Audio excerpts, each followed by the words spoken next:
Greetings and salutations, and welcome to an incredibly spontaneous Pops. Uh, let's just do this. Abomination AJ, we've been trying to connect our schedules, talking offline about a few things. He said he's going to be able to hang out with a minute. Hey, Jacob Ironside. Listen, man, thank you so much. This was literally just spontaneous. Do what you got to do. There are no hard feelings, bro. And by the way, the more I've thought about it, the more I'm looking forward to our talk here soon. Next week, a week from tonight, right? I think we got that right. And we'll be talking Jaws, baby. Talking Jaws, one of the GOAT films of all time, one of the best. Take care. So yeah, but yeah, if you hop in here, you have something you want to talk about, always welcome for that. Always game for listening to you guys in chat, what you guys want to talk about, some different things going on. There are really more things to talk about than I would even have time for. So, but no, I've first I want to say thanks to everybody. I want to thank everybody for just an incredible week. Memberships went live for my first members, so that was amazing. I was still trying to navigate YouTube's dashboard on how to manage everything. Like So I now understand like how you set it. So it just adds extra layers of things for you to post things for, these are just members and publics or these kinds of members. And it does get a little more convoluted in getting used to, but it's also pretty cool. So first things first, let's knock something out, because anytime, let's say it this way. Anytime you see certain names, trending, do you get a little nervous? Right? Do you get a little anxious? Harrison Ford was trending, and I got a little nervous. So I was like, well, holy crap. No, why? First of all, make sure I'm not okay. I don't have anything open. I was like, why on earth is Harrison trending? I kind of had a little panic attack for a minute. And then fortunately, for me, it's kind of old news. Like I already knew this story. It makes it a little bit bigger, and let's pop right into here. That basically the story is that Harrison is now going to. William Hurt obviously passed away, and the rumor is now pretty well confirmed that Harrison's been cast as Thunderbolt Ross for Captain America: New World Order. So. Don't really consider that much of a shock or stretch to think that Harrison Ford is going to play a grumpy old general. Well, there's really not much acting involved there. It's more of Harrison just showing up for a check. So thought that I'd get off the to-do list, but fortunately, that's what the news was. But anytime you see Harrison Ford trending, I get a little anxious. So let's take that down. Now, that's all there was to that. So, and without further ado, I'm so happy to have you with me, bro. So good we get our schedules to figure something out, man. It literally is just on the fly sometimes, but we got to work, man. We got to work. I'm fine with it, Pops. I work from home, so I'm almost always available. Yeah, I got you, man. You got to do what you got to do to pay the bills, but at the same time, man, it's fun to have this as like the hobby / side hustle and just keep feeding the beast, man. Feed the beast. Yes, sir. So, I was looking for the Twitter link. I didn't realize you sent it to me a while ago, but. Oh, it's all right. I could have messed up. So yeah, you definitely need to check. keep me honest, bro. I'll definitely mess it all up. So, but no, man, I'm enjoying your stuff. Love the Saturday show. I obviously wish I could just, hang and be in there longer and that kind of thing. But, life's life. You do what you got to do, man. But yeah, you and Ego really started to get your, I think you're getting your rhythm down, started to get your routine down. Saw you dabbling with some little transitions like that. That's really getting there. Yeah, it's fun just seeing the evolution of the channel and the comfortability. That's why I think every YouTuber that I kind of follow, I become invested in their content, and I go watch the older stuff to see how did they grow, how did they become the people at the level that they are. So yeah, it's cool to look and see myself do that. And I think with every video, every show, you're like trying to, okay, what can I improve on? What can I do better? How can I provide a better experience for the viewer? So all of that's been fun. Yeah, I wish I had people who were like giving me like, hey, listen, don't mess with that. Just get yourself a USB microphone. And oh no, Yeah. you don't really need that. You just need this. And oh, by the way, you can just do that. So, but yeah, you do drive kind of all over the road sometimes and make all sorts of crazy decisions. And and I'm a bit of an old school dude. So some of this stuff, and I got to be honest, StreamYard is not the easiest user friendly database. I mean, they got buttons next to each other. You can easily click the wrong one. I've kicked myself out. I've, I'm clicking 3 things and nothing's happening. And yeah, so but at the end of the day, it is what it is, my friend. It's I just, disagree. I disagree with you on the StreamYard, Pops, because it looks so bland. I said they don't have enough going on. I feel like user interface though with the buttons next to one another, but it just seems like it's really lacking something. Like it's cool for what it is though. They haven't upgraded it much since they bought it. Like it changed hands, and that's when it kind of stopped getting upgraded. Okay. But like I said, my user interface issue is that they have like 3 or 4 buttons that shouldn't be right next to each other. All I had to do is just spread them over just a little bit. It would make it a little bit easier. I got you. But I heard so I was invited on a show and they were going to use Melon. I'm not really familiar with it, but I kind of briefly looked at it. So it looks like it's just another site, and that's what's going to happen. There'll be another version of this that will come along that will have a few better bells and whistles and people will dabble with. And similar to Zoom, they all pretty much work the same way. You're going to get a notification. You got to approve your camera and microphone if you don't already have your account and stuff like that. So it'll be good to go. And it'll make life easier for us over the long haul. It'll make it cheaper for us. Like it'll make it easier for us to, level up at a lower cost. So yeah, streaming's hot right now. So I can definitely see companies trying to come out, say, "Hey, we have the best streaming platform or user." I don't know. I'm terrible with technology too, so I don't even know what this is called. But website or program that allows you to stream. Because I don't even know how to dual stream. So I'm terrible when it comes to technology. Yeah, I'm with you, bro. I had to get help to figure out how to sync it to Odyssey, so it would just automatically back up to Odyssey. So at least they're there. Now I have no idea how to get any benefit back out of Odyssey. To me, it just looks like a mess. Rumble would be the other option to kind of dabble with, trying to figure out how to get its presence on Rumble, who I guess have made themselves more user friendly. I really don't go there much, but. I'm sure it's like every other platform. Like once you're in it, you get used to it. Plus what you're clicking, it starts feeding you the stuff you like. So all the noise that you first are exposed to starts to kind of get down into something that's a little more manageable. So if you stream on YouTube, or if you synced your YouTube channel to Odyssey, once you go live on YouTube, you go on live on Odyssey? Not mine is not set up to go live on Odyssey, which I assume is an option, but they just automatically post there. Okay. So I assume when they're done or they publish, that's when they actually go there. But I just wanted to have it as a way to have it physically. So if something ever happened and I got taken down, which by the way, if the milquetoast version of me gets taken down, there's not going to be many people here. Then I wouldn't have to upload, 500 little MP4s to replace what I spent all this time and energy creating. That was all. I was trying to figure out a way to minimize some of that. I'm going to look for the next thing too and see what happens. We'll see. Agreed. As soon as I was able to, I instantly synced my channel to Odyssey, because I said, just in case, I do say some crazy stuff from time to time. I think once maybe enough attention get on me, who knows? No, not AJ. Oh my goodness. I've been told to tone it down. No, you did. Who told you that?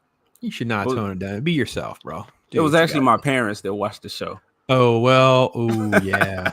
Yeah, Mrs. Pops is the one throwing me under the bus, man. Yeah. She literally, put the kibosh on, one of my little comedic clips, because I was able to get memberships live, which, by the way, is like a Rubik's Cube for me, man. I'm like, I don't know what I'm doing. And I made a spelling correction, had to go all the way back through the review process again. Okay. And then I didn't, I don't really I don't use emojis. I use the fire emoji. That's the extent of my emojis are. By the way, it's a funny story about that. It's the thumb and the fire. Yeah. But I was on my phone at work, and this was very early on, back in March. And Roger Athay sent me a message, and I just tried to hit the thumbs up, and I hit the wrong one, and it was the middle finger up. And he thinks that's the funniest thing ever that it came from me, because I would never do that. You know, you've known me at least a little bit to know that's not how I operate. Yeah. He thinks that's the funniest blooper in the planet is because I and I'm like, yeah. So I had to redo the emojis so I could make emojis that actually mean something. So there's actually like a talk hard emoji because we have the talk hard show. Whereas I had just random pictures before. Had to go back through the review process. Every time you change it, I'm like, oh my gosh, this is going to be. But I think I got it working. But I was making some clips, little happy clips for my, you get a super chat, you do whatever. And she put the kibosh on one. She was like, that's a little too racy. I don't like that one. I'm like, oh, it makes me laugh. It makes you laugh. She's like, I know, but I'm like, oh, come on. It's not cursing. It's not. Anyway, I went with Franks and Beans, whether she likes it or not. I kept Franks and Beans. I lost the other one, but I kept Franks and Beans from Something About Mary. Oh, Franks and Beans. So the user interface got you again, just this time on the phone. Oh yeah, I'm doing stuff. It never. Part of my problem is I can't slow the ADD stuff down usually. Like the brain's just doing 3 things at once pretty much all the time, and it's sometimes hard. And then it's just brain, fingers, mouth, just things happen, and you just kind of have to. So, but no, we've been messaging, and I tell you what, man, I'm shocked at the love. I mean, I gave it a fair amount of love, the Werewolf by Night.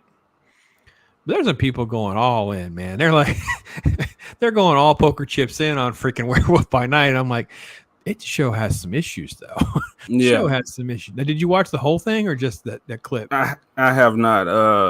I don't own Disney Plus, and I don't really take the time to go out of my way and watch.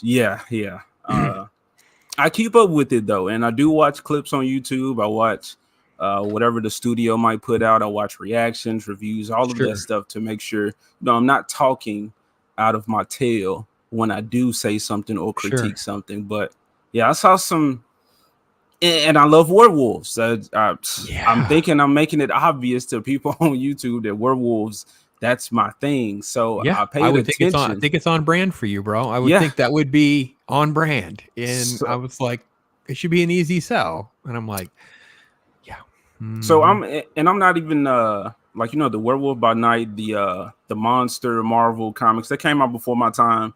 I didn't find out about them until like the Howling Commandos. But that was on like cartoons. So I had to go back and kind of, read this stuff online. And I just off of the stuff that I've seen and read, we've already seen Marvel not care about anything that came before, not respect source material lore. So I was just seeing differences, and like we was talking about with the werewolf fight scene, it was like just based on him being a werewolf, this stuff is just weird. And you just see the Marvel formula all in it. So I couldn't do it. I remember rereading Werewolf by Night when Moon Knight was going to drop. So I wasn't talking out of my backside because I haven't read that in freaking years, right? It's just total like 1970s. And it really isn't the Moon Knight that we know. It's like more like the original Moon Knight's more like the mercenary man for hire, bring in the werewolf, right? And then he realizes the werewolf is more like a victim. He's a cursed individual. He kind of has pity on him. And then so when they announced this, I thought, oh, they're going to do like a little Werewolf by Night show. And I just thought this was they're going to be their transition into bringing in all the monsters or something like that. And then when I watched the show, I was like, the first 15 or 20 minutes were pretty rock solid. I'm like, this is actually pretty good. I liked the tone. It was in black and white, a little different. They brought in a lot of different characters, and I didn't really know much about them. Actually, I was trying to figure out who's supposed to be who, thinking that everyone is going to survive. I was very naive, thinking this was Marvel's way of making it about the werewolf. Silly me.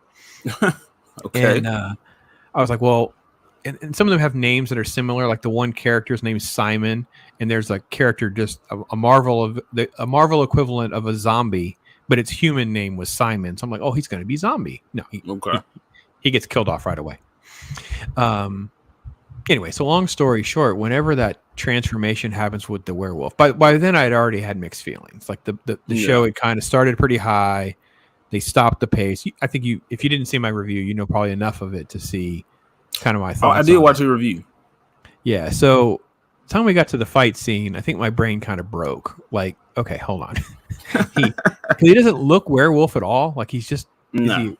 I'm like he's man wolf, right? We're gonna go man wolf at this point. Like the build's not right, and then he's like doing martial arts and stuff. I have no idea why that's a thing. That was so strange to me. I did see you trying to break down that fight scene. It just wrecked your brain. Yeah.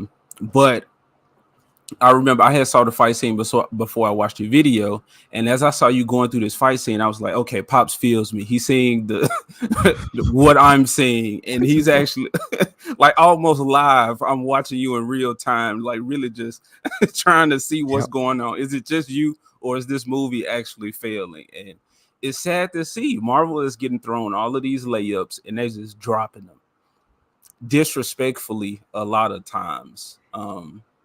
But yeah, I understand. Checking out and I'll tell people that I kind of got burned by TLJ, right? Like when I saw Last Jedi, right? I was pretty shell shocked by like, what did I just see? I liked it and I gave it a positive review, right? But I was so hung up, like, why on earth did Leia fly in space? And why on earth did we have this casino sequence? And however, where I really feel burned was they didn't have a plan, right? I used to fan fiction conversations with my son about, well, surely they have a plan, right? Our fan fiction conversations were way better than Rise of Skywalker. I understand. But I never caught how bad the choreography of that battle scene was until I saw it later. Like I saw it like another time with the family, and I started picking up pieces. But I think it was the third time I saw it, and was like, what in the holy Hannah is happening in this scene? Like you just start to pick up on, because you know how you are, you're focused on pieces of the action, but there are a lot of things that are going on. Yes. So when this scene happened, and I thought, did he just throw that guy, and then the guy just didn't get up? He's just laying there, and then where'd this guy come from? And so I'm going to make you endure this scene again because I got it pulled up. We're going to go through the scene. That's fine. Let's talk about it. But I remember when you said that, because you kept going over that scene, and he throws the one guy, and the guy trips over him, and he just can't function. And I saw the same thing happen in that She-Hulk episode, where, and I was like, hold on, how many other Marvel products will I go through right now and see that same fight choreography? And you made my brain hurt because you went, yeah, you can't only fight people one at a time. And I'm like, oh my gosh, that's so true. Marvel's not going to allow these people to use any common sense. Like everybody goes, go get them. No, it's like rock, paper, scissors, you go first. It's like, yeah. Hey, Joker voice popped in. Here's one of my members. Hey, my brother. Hope you're doing well. He's joined the chill squad. So that's pretty awesome. Thank you so much, my brother, for hanging with us. We are definitely going to attack. I know, Joker, you're not going to want to hang with us because we're going to and maybe he will. Maybe he will. This is this scene. I paused it, after the martial arts. I think I've got the right spot because I don't want to spend a lot of time. But okay, you probably don't want to spend a lot of time. I'm fine with spending the time, but okay. If you go to the part right when he burst out the cage, because there was something, I think it's probably this right here, but when he takes down the knot blade. You like my nicknames, huh? Because I don't know their names. And actually, people keep commenting. Someone commented on the She-Hulk video or the Andor videos. It's like, you knew the names. I'm like, well, because there's subtitles. If there were no subtitles, I have no idea. And I've said long before, I said I care so little about characters because they don't make me care. And if it wasn't for subtitles, I wouldn't even know their name. So we can go back just a shade. I think this is about where it is. Let's see if they jump out. This was my first red flag of like, is it a wolf? Is it a man? Is it a werewolf? It just looks like an amalgam of crap to me is what it looks like. And I have to be honest, and you're a werewolf dude, you'll understand my pain. Yeah. I grew up with The Howling and American Werewolf in London. If we can do that in the 1980s, in 2022, yes, I have high expectations. I'm just sorry. We should. We should get that much respect. Especially with Van Helsing. That's one of the best werewolf monster movies. That sequence, the sequences are so good. Yeah. I think everybody, I'm not gonna say everybody, because you got people who love the old school stuff. Some people like the Wolfman look. They don't like the full on wolf muzzle. I don't like the Wolfman look, which this is what they're trying to go for. I understood that. I don't like it, but I understand them trying to go that route of the old school monsters. But at this day and time, I need full on like big hulking wolf bodies that look like wolves, not man beast. So yeah, even trying to go for the old school look, it just looks like it feels like if you look at this right here, it looks like his sleeve is hairy, and then it goes to like the skin, like like a glove. Like it just looks like the execution is just terrible. Yeah. Well, Joker voice, we know you'd went in on some Marvel bashing. So yeah. And maybe I misspoke with how I meant it. I meant this was my first red flag regarding the werewolf himself, not the show. And if you watch my video, I'm okay with the show more than Joker is until the pacing got all out of whack. But yeah, and I do love Van Helsing. Van Helsing is one of those like got a bad rap kind of films. Like there's a lot of issues with it, but not to the extent that it kind of gets. But I think it's so entertaining, and it doesn't take itself super serious that you can excuse those things. And also with Van Helsing, like the cinematography in that movie, which I'm not a cinephile or anything, but it did great at moving the camera with the action, or like from the perspective, or looking at the face of the character that it was focused on. And you can tell with this Marvel formula, we're just looking at like a wide shot, and the character's just going around doing stuff. And so again, these movies came out so long ago. You would think Disney's Marvel would elevate the game by so many levels.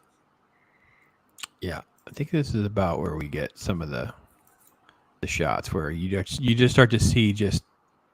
So it was right when silliness, in my opinion. Go ahead. Right when I think it was not Blade, he threw the staff into the wall and hit the wolf, or when the wolf jumps off the wall. I think it's that. I think it's this shot right in through here is where it's going to be. Okay. There's not Blade. I'm sorry, man. That's like a great nickname for that dude. And then I never even made fun of the odd Igor type butler. Like they go for like the dude that has no neck and is just awkward and weird, but he's not a hunchback or anything like that. He's just an odd dude who has a little cane and stuff, and he's just not really relevant to anything. I don't understand what he's supposed to be doing with whatever it is he has, because it's not. I don't know if it shoots an electrode or something. I don't know what this thing is he has in his hand. There's the not David Bowie guy. Yeah. I don't even know what to say about this. Yeah, I didn't see anything from that character. Yeah, there's nothing to see. I don't even know if the character has any lines or not. So everyone just kind of stands around nervously. It just is what it is.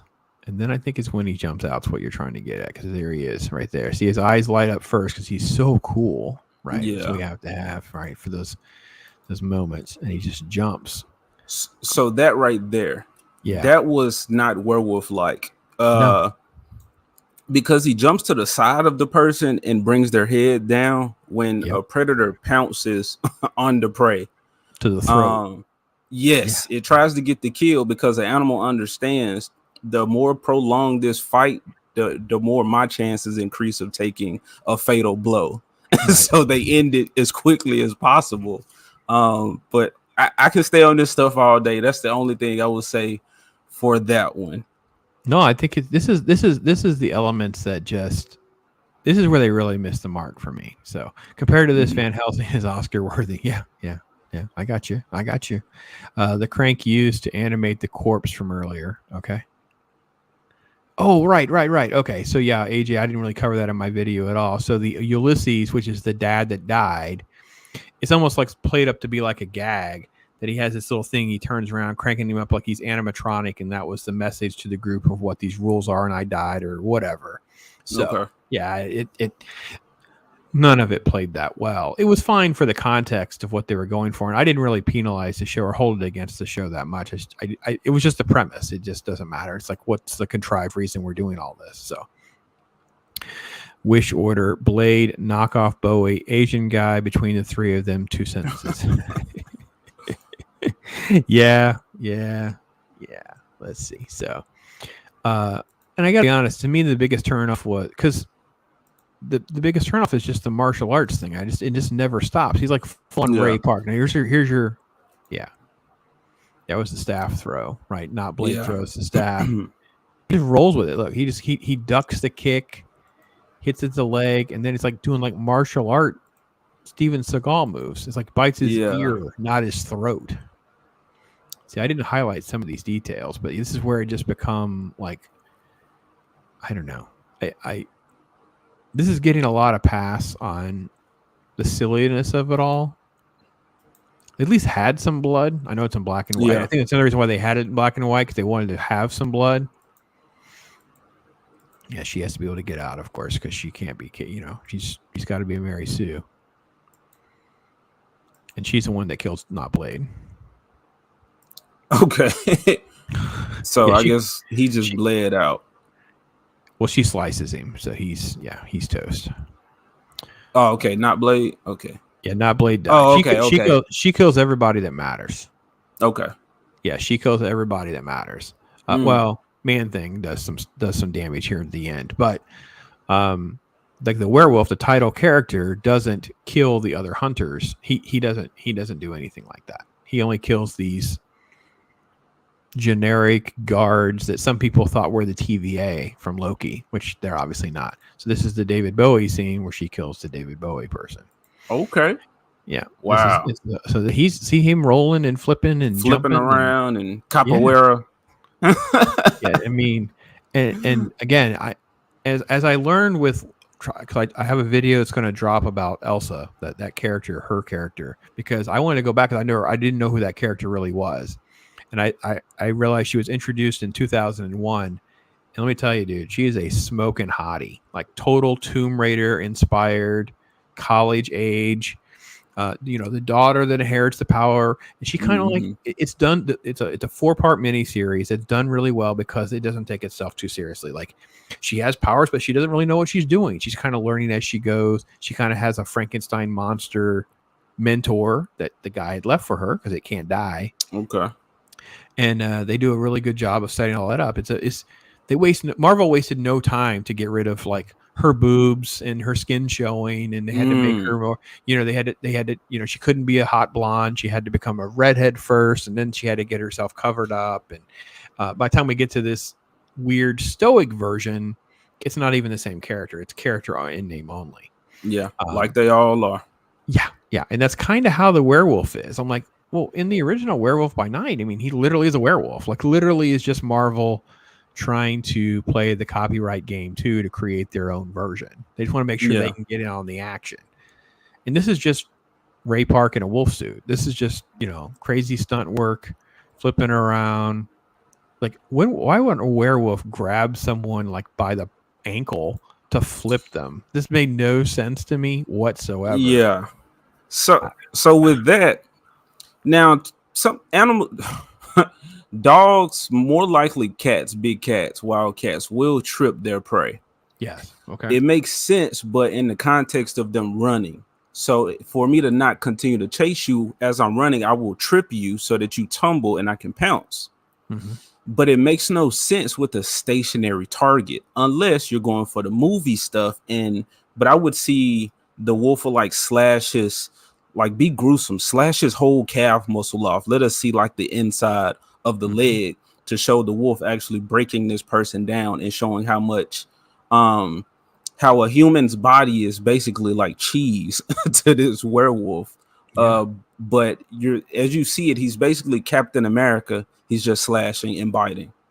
Well, that's true. This scene is very the opening sequence of like Winter Soldier. Is that the one where he does the ship? I think it's right. Winter Soldier, right? Where he just jumps out of the helicopter, the plane, and he's like basically just taking Captain America's taking every single person down on the ship. It's kind of how the werewolf scene kind of goes. Yeah. I don't even remember. Elsa Youngblood, first 11 minutes, it's obvious she's the star focal point of the show. Yeah, I know, Joker, you're there. I don't even have a problem with it because Werewolf is not really the main character in his own comic book. He is surrounded by a lot of humans that are empathizing with him, trying to protect him, give him cover. It's got the girlfriend. It's like all that kind of stuff. So I gotta be honest. This is one of the few characters where they can get away with having that kind of support cast, and the fact that Jack, who is the human form, is sort of a kind of a meek soy boy guy. Like it makes it's not. This is one of the few times that some of that stuff can actually work because that's more in line with the dude. He's this because he's cursed. He's not this because he's trying to be a superhero or he's trying to be. No, he's just, this is what he's got, man. He's stuck. The moon's coming out, man. He's gonna wolf out. Yeah, right. But the problem is he doesn't wolf out. He just transforms into stunt guy. So I did see that. You get to Joker Voice comment. Yeah, he's just saying it's 25%. You have to change 25% or so. Jar Jar. Yeah, the Abrams formula about making change so you can get away with it. That's all. So. Well, I was gonna say, I did see that he could control the wolf, but I'm assuming that was later on. But like under the full moon, he couldn't control it. So it's like, okay, I can see if they were trying to say, okay, he's in control, he fights more human-like, but at the same time, this is his introduction. So if he couldn't control it in the beginning, he shouldn't be this adept at martial arts as a werewolf, like he is right here. But then I guess I'll leave it right there for now. And I agree with you because I felt like this was probably one of the biggest things I had a problem with, and it was like, well, he's not fighting like a wolf at all. It's not even like a 50-50. It's not even like he's on all fours, and like you said, he didn't attack to rip a piece of flesh out. He rips the one guy's throat in the previous shot. Anyway, so for this sequence, this is to me where it totally gets TLJ on me. Yeah. Agreed. Grab this guy. All right, so we have to do a head count. And this is where it gets tricky because I can't tell on the right if there's a shadow. It has to be another human here on the right. And then there's one guy running in. This guy's getting thrown on the floor and one person entering. I know if you watch my video, I did this twice and my head still couldn't get around. I couldn't keep up with the shadows either. I cannot figure out the who's who and the what's what. So pause quick. Okay, so there's movement here. So there still has to be one person to the right, person on the floor. All right, so we're still okay. Then this person tries to jump. We had the movement still. So 1 to the right, 2, person jumping 3, person on the floor 4, and new person coming through would be 5. Okay. Then we pause again. So now we have 2 people down because the guy that jumped fell anyway. So he actually, he's down. So we got that guy's on the floor. So we have mystery person to the right. This person's going to get it first. There's actually another person. Number 5 is actually behind this character.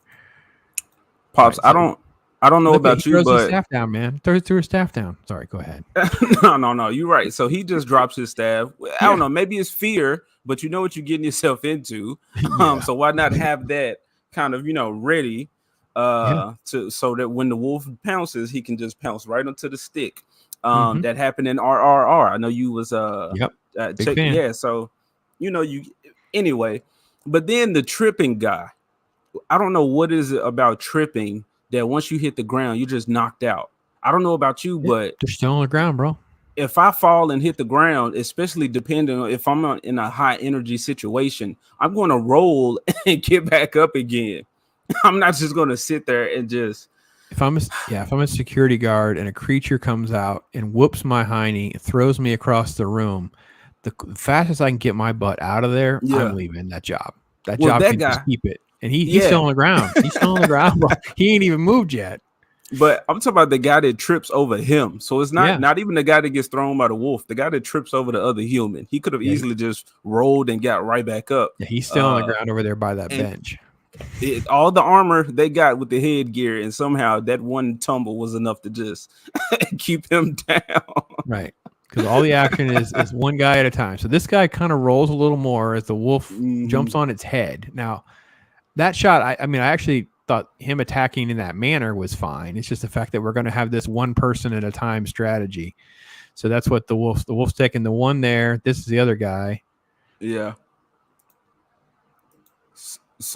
And this guy's in the shadows. He just comes out of nowhere with the shadows. This was the guy that tripped. He's just now sitting up. This scene is a mess. Oh my gosh. And look at how he's laying, like on the left. It's kind of this bench. He's like sprawled out, like he's passed out. I'm like, dude, Yeah, you he's tripped over the other guy. Like, right. you didn't get hit yet. Like he just took a Mike Tyson punch to the head, and he's trying to get it together. It's like, dude, you just fell on the ground. You're a grown man. Get up, bro. He's just, his body's limp, like someone stole all of his bones, man. He's just laying there. So this guy just gets thrown against the wall, and this is where we finally do get blood, because you don't get a little slash here. So he just spontaneously gets up from his slump, swings high, and misses. Let's do that again. So he gets up with his back to the wolf. The problem is this all happens within like 1 or 2 seconds. That's why they got away with this, because no one paid attention to the details, right? Because it's like 1 second, 2 seconds, 3 seconds, and no one's catching that there's people going limp, making freaking.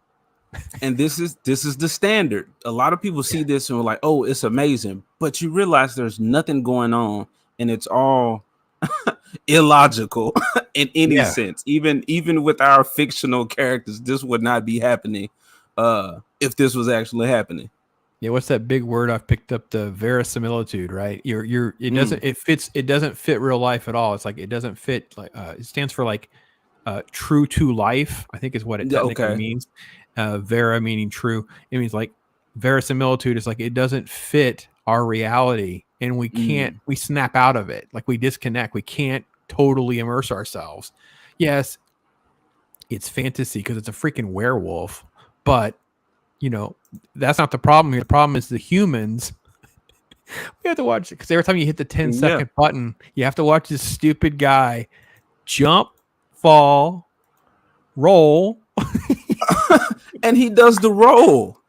He didn't even hit his head. He rolled to the bench, man. Oh my goodness. That's great. He's still rolling. I'm actually just watching that guy now. I'm not even paying attention to the scene. I'm like watching them all one at a time. This is the Marvel standard, man. This is the best. So see what he does. So he got the other action that's going on. Jack the werewolf throws him over there. The other dude that tripped, he's still on the floor. This is where he's all bent, all limp. And then he's getting up, still trying to get up. That move right there was so human. He grabs the dude, uses his momentum like some Tai Chi, and throws him into the wall. Why does this werewolf come programmed with the martial arts? Yeah. All right, Trip guy still getting up. And this is the guy, and by the guy that's on the floor in the back, he's still the guy that was thrown in the room from the beginning. Like, he's still that guy. He hasn't gotten up from then. So he finally gets up, he grabs the staff. Now watch him swing. Again, like I said in the intro, I was betrayed by TLJ. So that's why something like this will never get me again. Okay. Because once I saw it, I couldn't unsee it. And now that I've seen this, I'm like, no, absolutely not. This scene is so unacceptable. Watch this swing.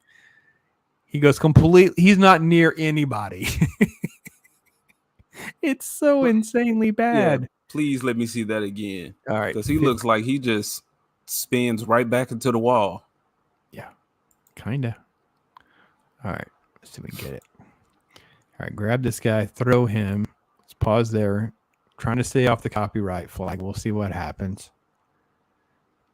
So, and I'm sorry to keep stopping you, Pops, but right there where it would have been nice to see a werewolf actually grab like that guy that he just flung into the wall. Yep.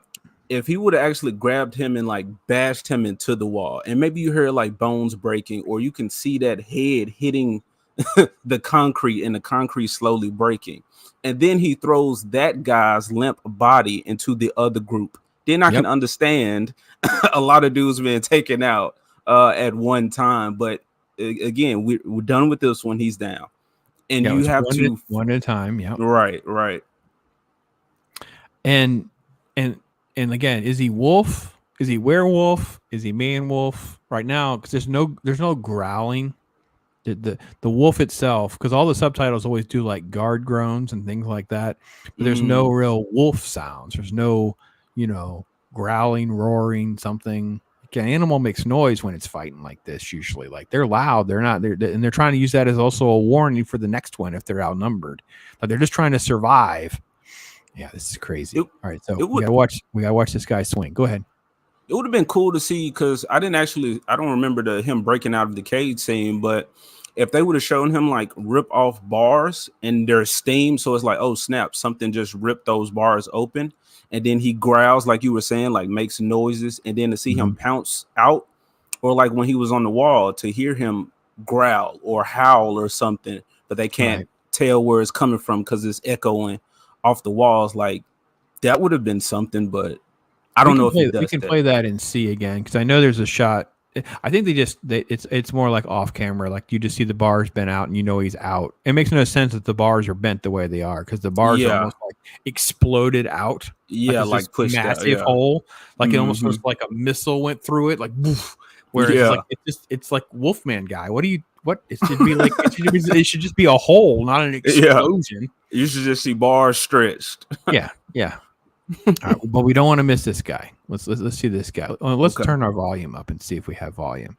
We can see the swing.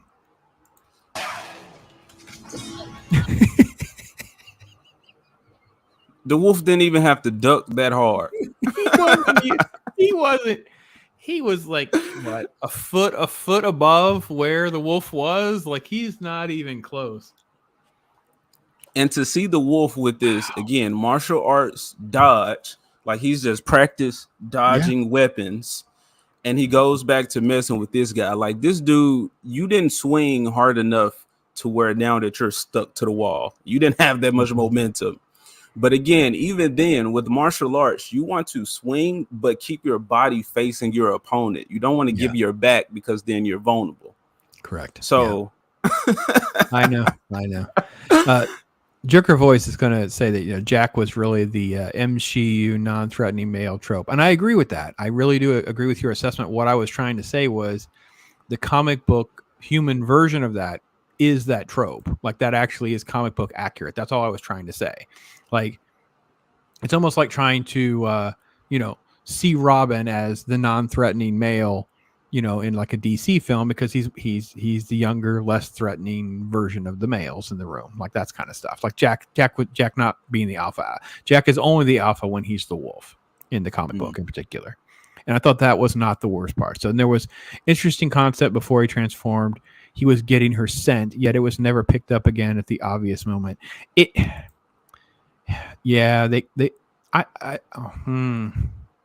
Maybe we'll have time. We can try to deal with that a little bit. I didn't think that was terrible. Whatever. And Brandon Looney Tunes is here. Awesome, my friend. I hope you're doing well. He's up to 838 on his subscriber count. Congratulations. If you need a little break from all the shenanigans that are all out there, so take in some Brandon Looney Tunes, some good clips. Oh my gosh, look at the lady. Listen, I thought about you today. I don't know why you popped in my head. It's a little prayer for you today, lady. And hope you're doing well. I would definitely check out Brandon Looney Tunes. I love some Looney Tunes. Oh man, he just has these great little clips, little 2-minute outros, 2-minute intros, little VHS little things. I love the VHS ones because it usually is like the trailers for the stuff that was coming out on VHS during that time. So you're seeing like one of them's like a Willy Wonka commercial for when like the anniversary release of the VHS DVD or something. And anyway, all that stuff, man. I don't know, man. That's what I do most of the time now, Pops. I just turn on an old cartoon video on YouTube, and usually they're like 1, 2, 3 hours long, and I just watch those now. And Brandon will always have a special place in my heart because of him. I figured out just because of the videos he was posting, and then my brain went, wait a minute. I realized there are a whole bunch of those that are public domain. A whole bunch of them, especially the ones that the government paid for, the ones that are like the military ones, stuff like that. If you do a little quick search, I have a link, and they're public domain. So who knows what we could do with those? Let's see where we're at here. Yeah, the absurdity still goes. As we get our first element of blood, and they splatter it onto the camera. That's what they're going to do, and I think they're sure for Marvel. That this is a huge step forward. Again, this is why it's in black and white, right? We're going to move forward. So the guy that swung and a miss finally gets in on some of the action. There's a dramatic pause by the wolf, by the way. I love that. And he does exactly what you said earlier, like grabs the ankle and flips the guy. Yeah. It's just, let's see. I think he growls on this part. Yeah, see, he growls on that part. By the way, Man, I'm pretty sure that's still the guy that was thrown in the first. He's the very first guy thrown on the floor. I still think yeah, that's the same guy. I don't think he's gotten up yet. He's just now getting up. I think that is him. Yeah. Because he just leaves the other way. That guy never gets back in the action. He gets thrown in the room, trips at least one guy, probably two, and he's still not even off his knees yet while everybody's been killed. The wolf goes the other way. Now this is crazy. I'll let you swing at it first. What on earth? Okay. Let's see what happens here. Yes, watch this. Yeah, just threw the stick down. Person's thrown in the room. He's standing there. Wolf's jumping on top and punching him. So I thought he just threw that guy off camera. Am I correct? Like, is that what happened? He threw this guy away? Yeah. So now he just threw him back over there to finally kill him? I think so. Yeah, because he I don't know if he's the one that he threw off camera or if he was already off camera. Let me see. Okay. We can. Let's see. We're at 4109. Let's try to go back. It's a lot to keep track of because they do it on purpose. They purposely made this super, super fast with a lot of edits so that we can't catch on like how crazy some of this is. Oh my goodness. All right, so I got to go back because you got to just hit it just right. It's literally 10 seconds is too far. All of this happens in a matter of like 12. It's like it's just insane how fast it goes. And I still believe this is all by design, so we can all accept of how great it is or whatever. And I'm like, this is... You know the dude who was supposed to be playing Blade, how he was saying that the movie had like 2 lackluster scenes. Okay. I'm pretty sure is something like this. Real short. You think is action packed, but really nothing's happening. And like you said, this is like probably 10 seconds of an actual fight, plus maybe the horror aspect of him creeping around on the wall and killing the not Blade, or she killed not Blade, but that whole thing. So that plus this is probably 15 seconds, maybe 20 out of how many minutes of a movie? Blade was 45 seconds ago. It's like, so okay. Blade, Okay. Oh, here's the big stare down. Okay. Was so it's like a minute. Like it might be a minute of the whole time since Blade, but the sequence in the hallway.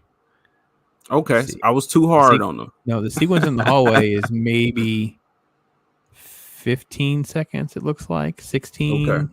Yeah, it's not very long. Like you said, yeah. If I hit 10 seconds, I go way back. Like it's this sequence that everyone's going bonkers over is like you. I think you're right. 15 seconds. The Blade and stuff. There was a little pause there because they cut to her as she slices him down, and then they cut back. He has to do another flip. He has to do whatever. So that's another 5 seconds here, 5 seconds there.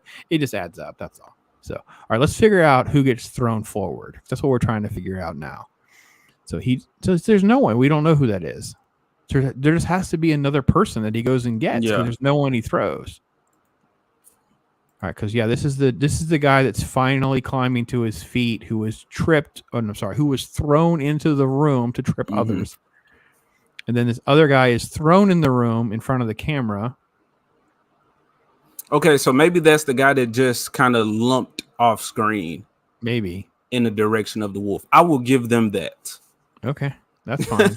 I'm all right with that part.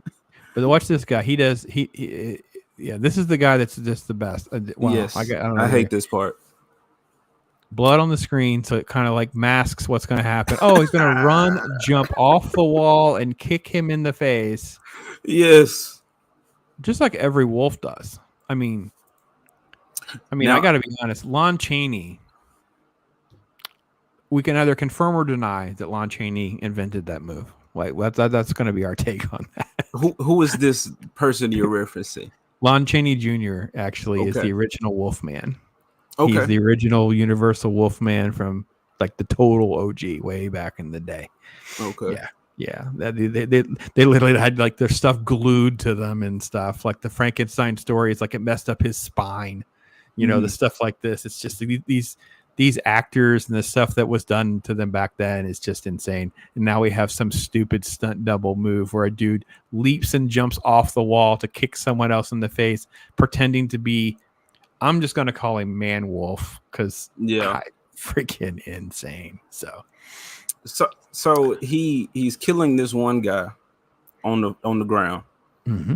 And he decides, okay, the threat is directly behind me. I'm not going to make a 180 jump because this dude has increased strength in being a werewolf. So he could have gained more height jump just from jumping steel, as opposed to deciding to bunny hop off of this bench. Yeah. Like he had that much time to decide. He's coming at me. I'm going to go jump off that bench there. Not even jump off the bench, then the wall, to get only enough air to kick him in the face. When he could have just pounced and it would have been over with. The irony of the scene is, what the scene is showing us is that the Marvel bar is so low now. This is good. That's what it's really showing us. They used strobe lights. They did black and white. They did a cool fight scene. They did whatever. Forget about the wolf. Just forget about all that. It's just everything else is so bad. This is good. This is why I said this show, and many of these shows, it's like, yeah, but the small turd in the bowl with some sprinkles on it is still just a little turd. It's still, we're not, I just like, it's okay. And like I said, I enjoyed the beginning, the setup. It's just, and there are pieces that are fine. I liked Man Thing. I think all of that was fine.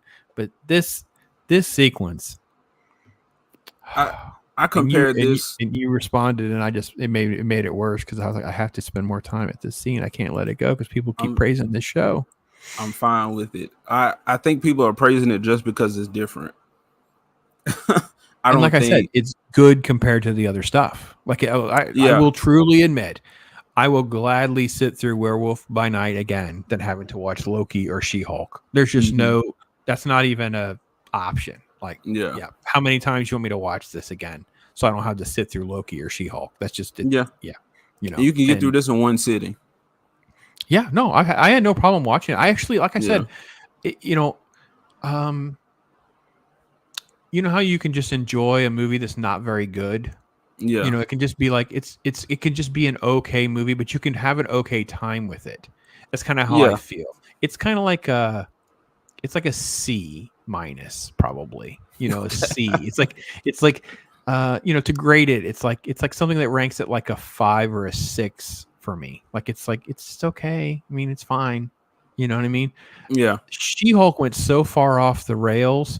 I didn't think it was possible to the word escaped me, to usurp Loki as the worst show. Because to me, Loki is the worst show because it destroyed 20-something movies before it. Loki basically undid all of the Marvel movies, but the way they created their timelines and issues and these stones and all that. I don't even understand what the end of She-Hulk, what the point of the freaking show was. It just, anyway. All right, we're derailed. We can't jump ship on Werewolf. I didn't see Loki, and no, I haven't watched the actual episode of She-Hulk. I watched reactions. Yeah. I tried in the beginning just to see, but I was like, nah, I definitely know where this is going. I take it back. I knew it was going to be terrible. I knew it was going in the direction of terrible. I didn't know it was going to be that terrible. I cannot believe their interpretation of fourth wall was kick out the screen, climb into a different screen that they're in our world, so we could literally self-insert the creator staff. I'm still just in shock. Agreed. That it's just let's go back to that cage breaking scene before I lose my train of thought, because you wanted to kind of revisit this just a little, and I think it's cool. And by the way, maybe Joker. I didn't check chat. Let's see where we're at. Joker's probably way ahead of us. They're just talking Looney Tunes stuff and Marvin the Martian. Yeah, Brandon, you know it's me. I'm Marvin the Martian and Foghorn Leghorn. I have those are my two. So he said he only said one though. You don't get two. I can't pick. I guess You can't. I understand. Because they both give me two different types of experiences. Like Marvin is more like the fun and the silly and all of that, and then Foghorn Leghorn is more like a dry wit. Right. My favorite line to quote is, That's why I keep my feathers numbered for just such an emergency, where his feathers have gotten stripped off and he has to pick them all up because he's bald. And I'm like, that is such a brilliant joke.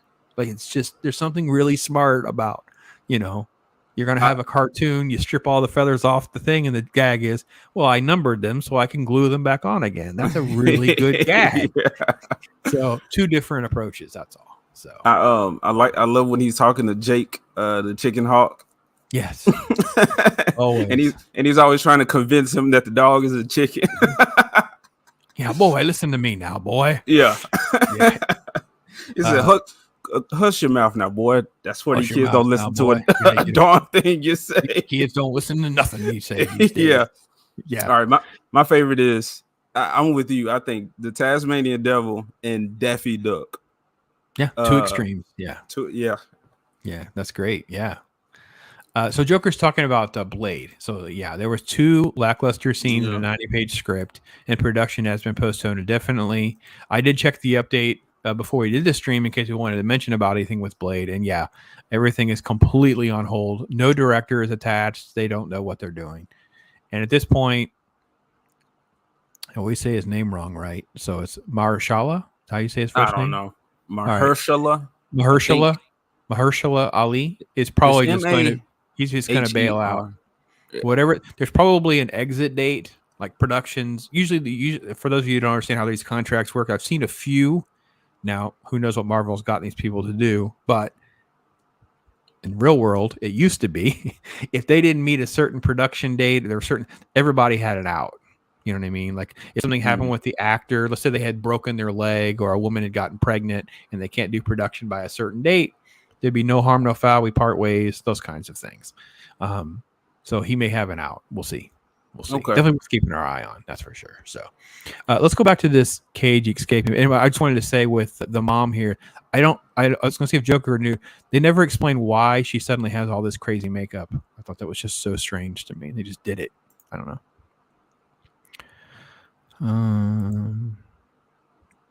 It's a very diverse group of guards, as you can tell. I can't tell. I just see bodies hitting the floor. Yeah, I don't know. I remember what's going on here. Everyone's all serious. I'm a little worried about my copyright thing. I miss it. It just keeps playing, so I can't get it to stop. So I'm gonna stop it. That's what I'm gonna do. Okay. I couldn't get it to stop, so it's gonna probably mess me up. Left Eye Ego's in the house. Oh man, what up? You gotta come up in here, man. Send you a link or something. I don't know if I even have him on Twitter. Thought I did. I have him on Twitter. You have the link. Send the link for me, bro. Tell him to come up in here. Okay. He can talk about nonsense with us too. Who knows when I can get everybody back together again? Who knows? No clue about the eye makeup. Yeah, man, that's fine. It's cool. Probably like you said, they just walked into Hot Topic. Yeah, I know, man. I know I'm making fun and whatever, but literally, like, I'm dealing with like the JV squad when it comes to creatives over at the Mouse House. They're so bad. So, yeah. So I'm glad we got a chance to tear into this a little bit because someone I really like and respect was praising it like way too much. But I think it's what we were saying earlier, right? Like, everything else is just so bad.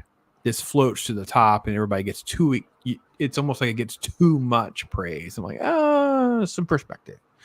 But I compare it to like a bear. You know, they have a wide range of the foods that they eat. So there probably is some plant material, some nut that didn't get digested. And so it's in that turd, and you got some little creature that's come sifting through that turd, and they find that little nut and just excited about it. It's like, you can get way more than that. You don't have to sift. They sift through the poop to get their nut. It's like you don't have to do that to yourself. Joker voice man thing is definitely the best part. I actually I have one.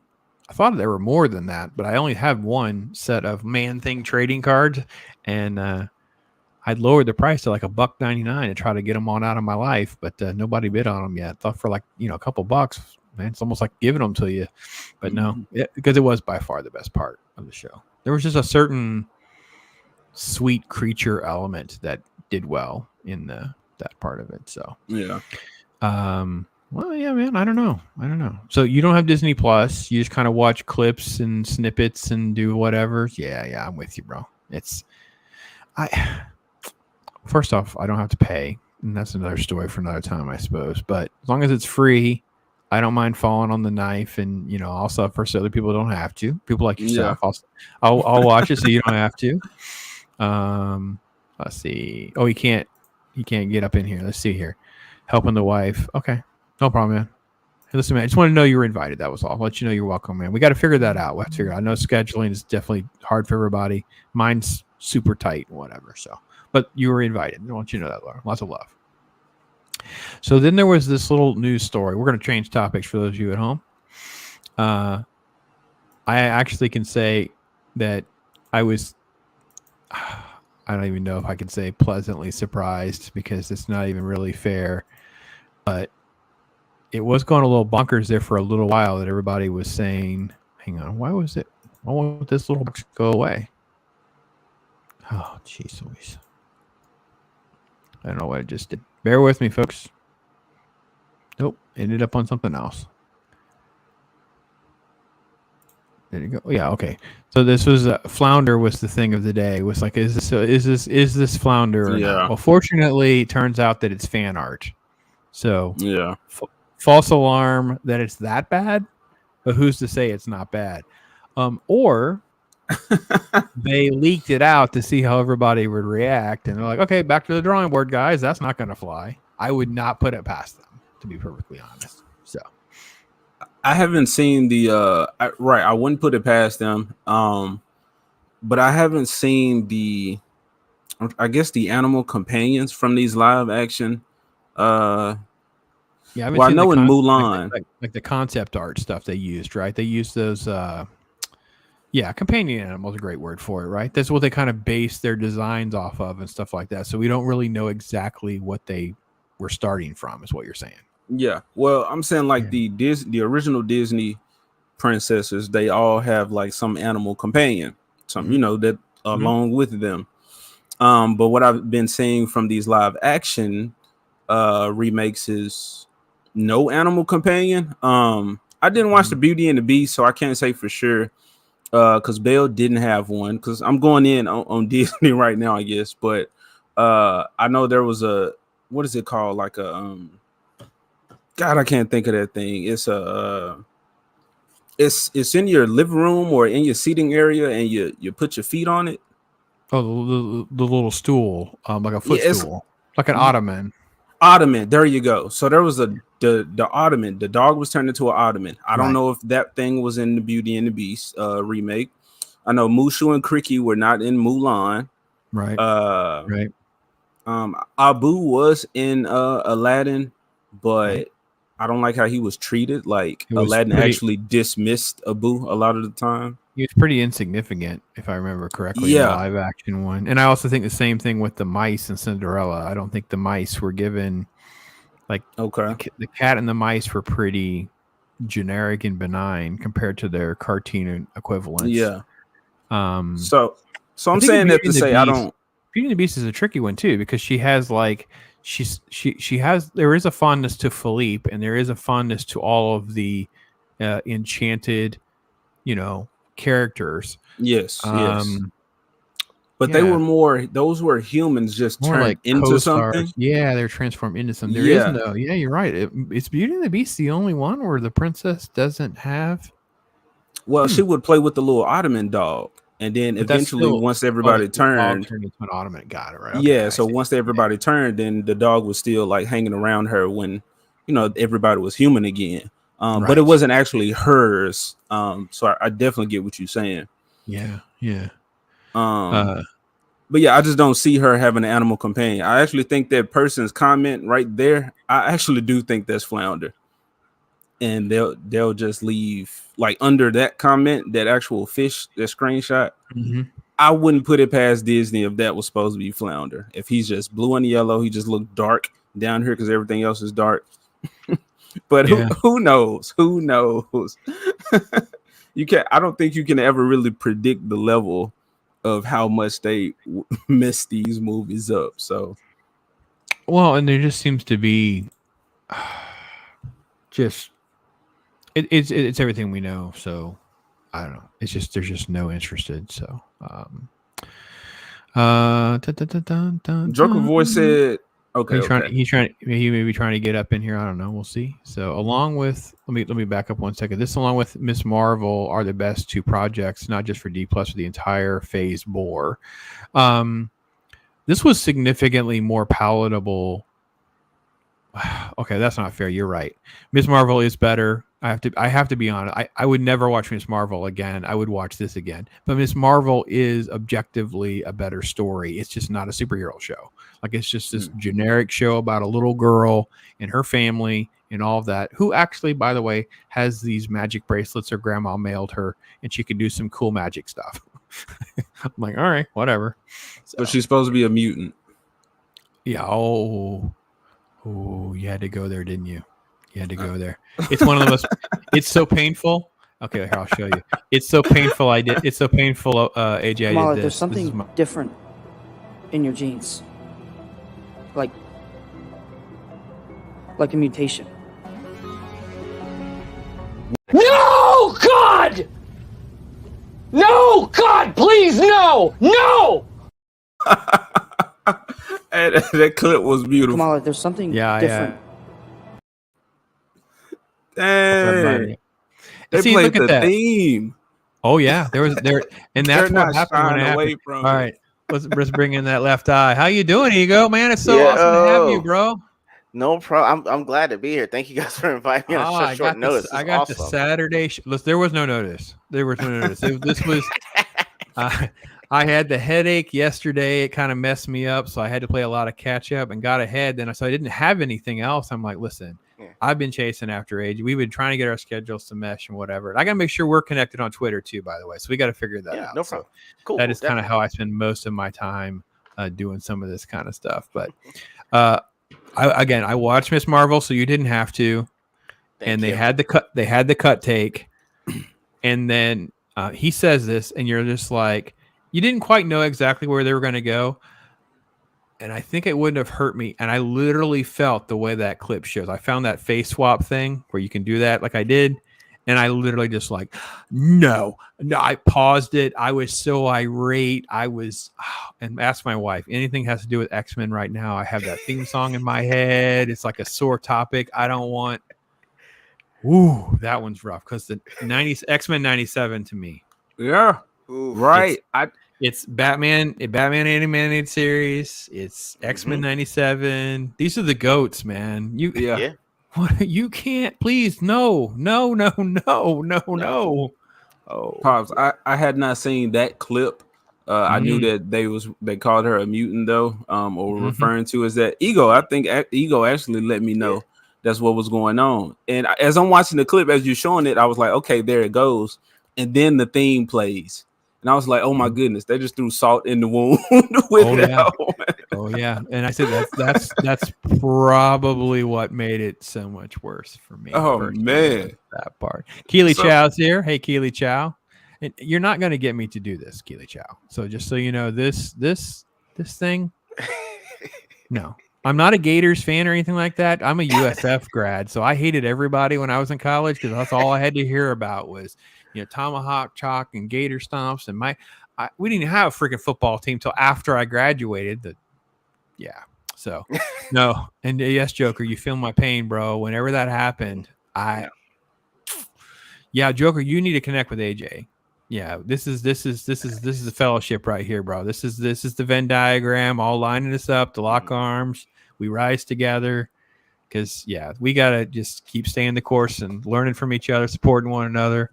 And we're going to get AJ's version of some sort of Lion King story. Oh, you were telling that story, man. I was like writing in my head, like, listen, I could see that we could do this. I was like, my brain just turned on. So let me tell you what, get those creative juices going, man. I'll back you. I'm there, man. Let's do it. So appreciate that follow, Joker voice. But Pops, I was because I think Chris Gore said he was working. I don't know if it was him or George the Giant Slayer, but somebody was saying that they're making a fan Star Wars movie.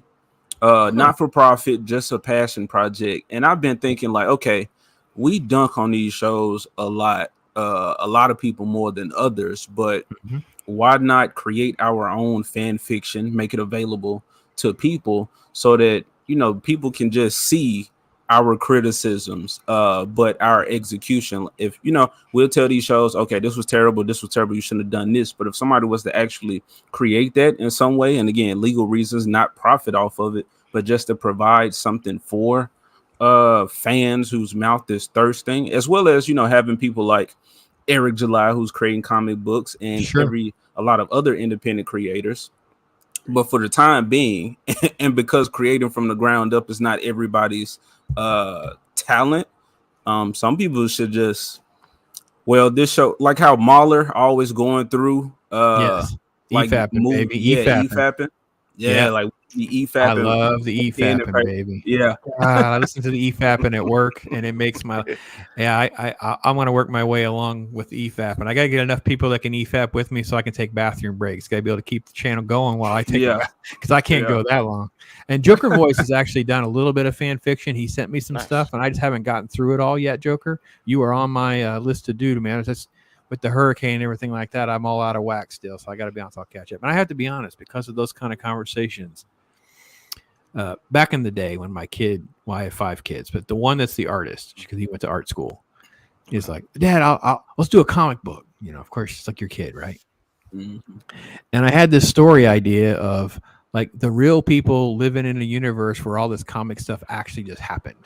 So it was like the doctor, the first page is the doctor wakes up, he's being called into the hospital, and you turn and you have the double page splash page because the Hulk and the Thing have basically been in a fight.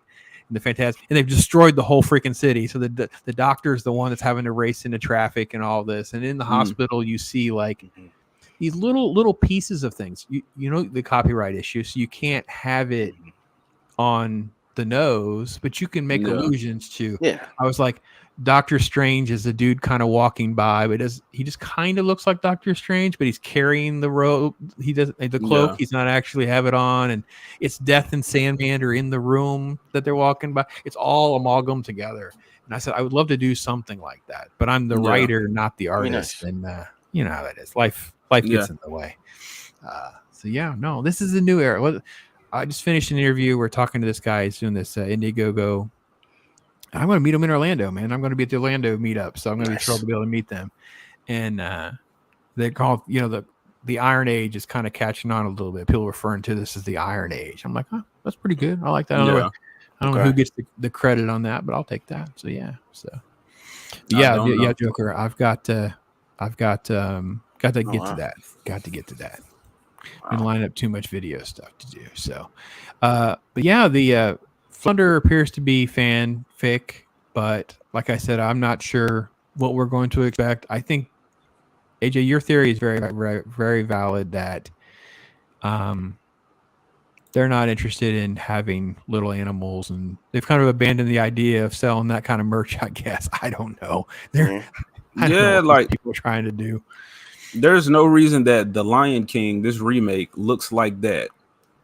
With this, we're that advanced in technology. Some 2D animation looks beautiful. The environments look lush. The lion's fur look moist, juicy. There's no reason we should be getting this terrible Lion King. But after that movie came out, then somebody fixed the art for that and made it look more cartoony yet 3D. So I guarantee you that fan art flounder that we just saw would be way better than whatever Disney decides to put in that movie, if they decide to put somebody. Because I don't think Sebastian will be in it because they didn't want the Jamaican accent. Sebastian is in it, and the dude looks Jamaican, but they got Awkwafina playing the goose. I don't know if you remember that one. The seagull? Yes. The seagull? Okay. Awkwafina is the seagull, yes. Scuttle. Was that right? Scuttle. Yeah, Scuttle. Yeah, Scuttle.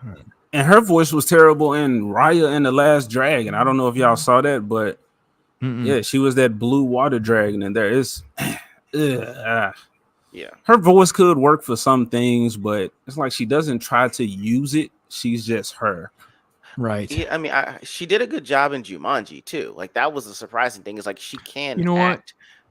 When she played the grandpa, she did a great job. But it seems that for the roles that she actually winds up choosing, where she would have to be more animated and have more of a character, she can't do it. Doesn't it make you angry when you see the performances in that Jumanji films and you see them transform into different characters and you can see that they can all act? Like you see you see Kevin Hart and you see The Rock and you see acting on a different level, and then you see this crap they turn in other movies, and it makes me angry. It's like, I know you could do a better job.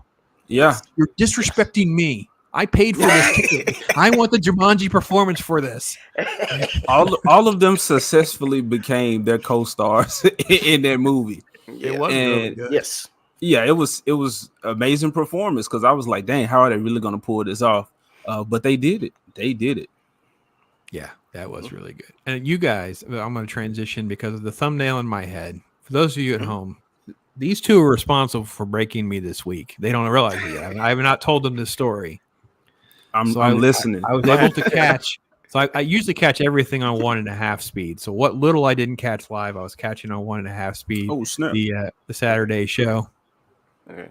Let me fix my camera. My bad. You're fine. You're fine.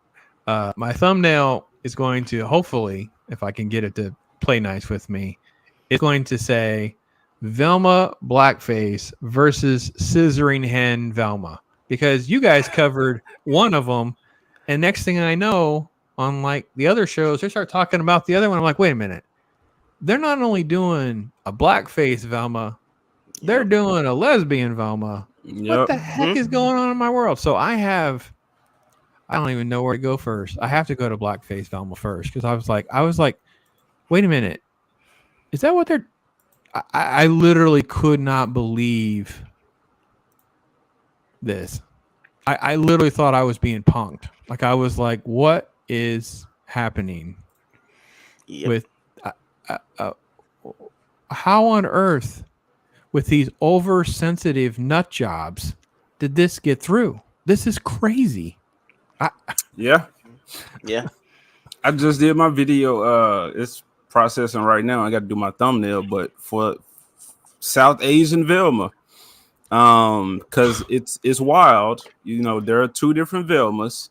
So you got gay Velma in Scooby-Doo Trick or Treat. That's a movie coming out. And now you have brown Velma in this Velma series. So I'm like, why are they using Velma in particular to check these boxes? This one in particular, look at the goofy face they put on her. Oh, awful art. I've freaking 17 windows open now. I didn't close them all fast. What on earth have they done? I'm like, oh my god! And why is this girl? How are we supposed to presume that that's Velma's type? By the way, dumbest thing I've ever seen in the clip. Like, she's got. Seems like she's smart. It's the dumbest thing I've ever seen. Y'all never watch a freaking Scooby-Doo in your life. You bunch of fakes and phonies.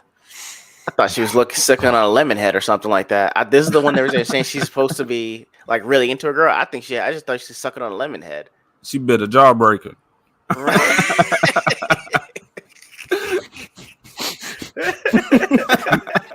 She's thinking about something, but I don't believe it's that girl. I think Shaggy's over there scoping her out, going, I don't know. I wouldn't do it.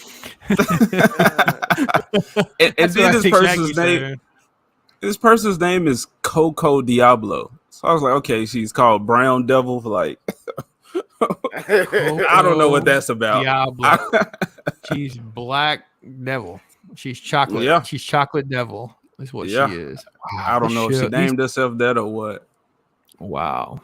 I'm a massive Scooby-Doo fan. I literally was like one of the first things, like kind of off the beaten path of the old stuff that I got my granddaughter watching. She'd sing the song or watching all, because by the way, for those of you who don't have kids yet, it's one of the great ways to keep your kids from being scared of monsters is introduce them to Scooby-Doo early on, because then it's like, oh, there's a mask. It's all pretend. It's a very easy sell. Worked for my kids. Yeah. And they start messing this stuff, and I was like, what? And you told me, I'm watching the show, and you guys are breaking down this snippet clip nonsense of blackface Velma. That's what I call it. They're not getting anything with mockery from me, man. Because if that was like any other situation, it would be so ridiculously racist and unacceptable. But for some reason, we're supposed to take it. And then I find out this crap is happening too. My gosh, my world broke. My world broke. I don't know. Yeah, no, the only thing that, I mean, I know that AJ was saying in his video about her, it'd be better if she was bi, but for me, it's like, well, technically, it would have made the most sense if she was just asexual. Like you wouldn't have to do anything. You say, oh, she's asexual. She just cares about knowledge. You know, you could have said she's on the spectrum. Like, hey, asexual on the spectrum. That's all we got to do. Like, That's because true. it's like, well, you know, her being on the spectrum is really good. Right. That seems like an obvious description for her. Yeah, that would have been a better sell for the diversity part. Like, oh, she's so smart because she's got Asperger's or something. And you'd have been like, you know, I can see that. But, you know, making the nerdy one gay and then the stoner black is like, is it racist that you just threw that on them and it's on the nose that the black guy you want to be the stoner and the lesbian you want to be the brown girl? And at the same time, Daphne is Asian. And they've started in the cartoons. I think it started in the movie, but they've started making Daphne know martial arts. So now only Asian people know martial arts. And Fred, Bendy Kaling, I'm going over this in my how is video. Fred not the gay one? He's got the ascot. So I mean, I'm just saying. I've always questioned the ascot. I'm just saying. I've always been like, I would say because okay, so Mindy Kaling or Kaling, however you pronounce her name, she says they're not defined by their whiteness except Fred. So I'm assuming she's going to make. Yeah, I was like, what did Fred ever do that was just exclusively white to make you say that? But then that leads me to believe, okay, with that, and because this is an adult show, she's gonna make him the dumb blonde. You can tell from his profile, he got the big eyes, like he's don't know what's going on. Or she's gonna say he's like the dude, bro, that She-Hulk is talking about, and like he's always trying to get in some girl's draws. Or he's going to get away or have, I'm going to say, allegations against him, maybe. I think that's why she's keeping him white, because it's okay to dunk on white people, right now. So it's funny to see what she do with him. Well, I mean, I saw that Glenn Howerton is actually voicing that character. And I don't know if you've ever watched It's Always Sunny in Philadelphia. Mm-hmm. Hilarious show, by the way. But the character that he plays, Dennis, is like, he's crazy. And he's like, he's got multiple allegations of sexual improprieties on the show. Okay. And so his character is always, so a little too on the nose for AJ's theory. I got you. Yeah. I got you. So that's the character that he's most known for, or his character's always an asshole. Like as a teacher, like he was a Harvard teacher that said some shit, got fired, and works at like a high school as an AP bio instructor. So he's really bitter and he's an asshole too. So he plays the same character wherever he goes. So I think that's what they're going to transition Fred to be, so that he winds up being a whipping boy for all the problems of the gang. Wow. I see it. And wow. I said she's fighting racism with racism. So I said they probably didn't give Shaggy the dog because they felt like he was going to throw him in a dog fight or something. Oh man, I tell you what. all this does for my brain is I go through this first phase. It's like levels of grief. So I'm in the anger phase, and I'll have a little bit of the denial phase at times, like a little bit but then when it starts happening, then I'll go into rage, and I'll do rage watching and hate watching, and then I'll pile on it and go, you guys are out of here, flipping, and call them what they are and document it for the kids at home that are watching this 10 years from now. No, you're not crazy. This was freaking effed up when they did it, and it is still today. It's just you're not the crazy person they are for doing this. Go back and watch the old stuff. Oh my gosh, what is Earth? Well, which me and AJ were talking about it earlier. We'll talk about it more on our stream on Saturday. But we were talking about the news that Cartoon Network is actually getting merged with Warner Brothers Animation. So they're not going to really have their own. They're not going to be functioning independently anymore. So pretty much all the decision has to go through WB Animation. Yeah. So it seems like with that, they can actually take the properties, flip them however they want them, and then Cartoon Network can't say anything about it because it's not under their banner anymore. Yeah, cost savings. Yeah, that's a merger Yes. and jobs being cut that should have seemed obvious. You know what? That hasn't really been talked about either. That hasn't, because all of us should have seen that coming. We all should have seen that coming with this cost savings thing like that. That makes total sense. So, and Joker voice. Listen, I don't know if he's still there or not. But let me say this: I couldn't do it. I couldn't get through Sandman. I am a diehard Sandman fan. It was like one of those guilty pleasure comic books because it was very sort of like effeminate or something, but it had a lot of historical elements and things like that. And it was just different. I enjoyed it. I lasted until episode 2 and there were already issues. And that was before I got to the race swapping. Before I even got there, I had to stop.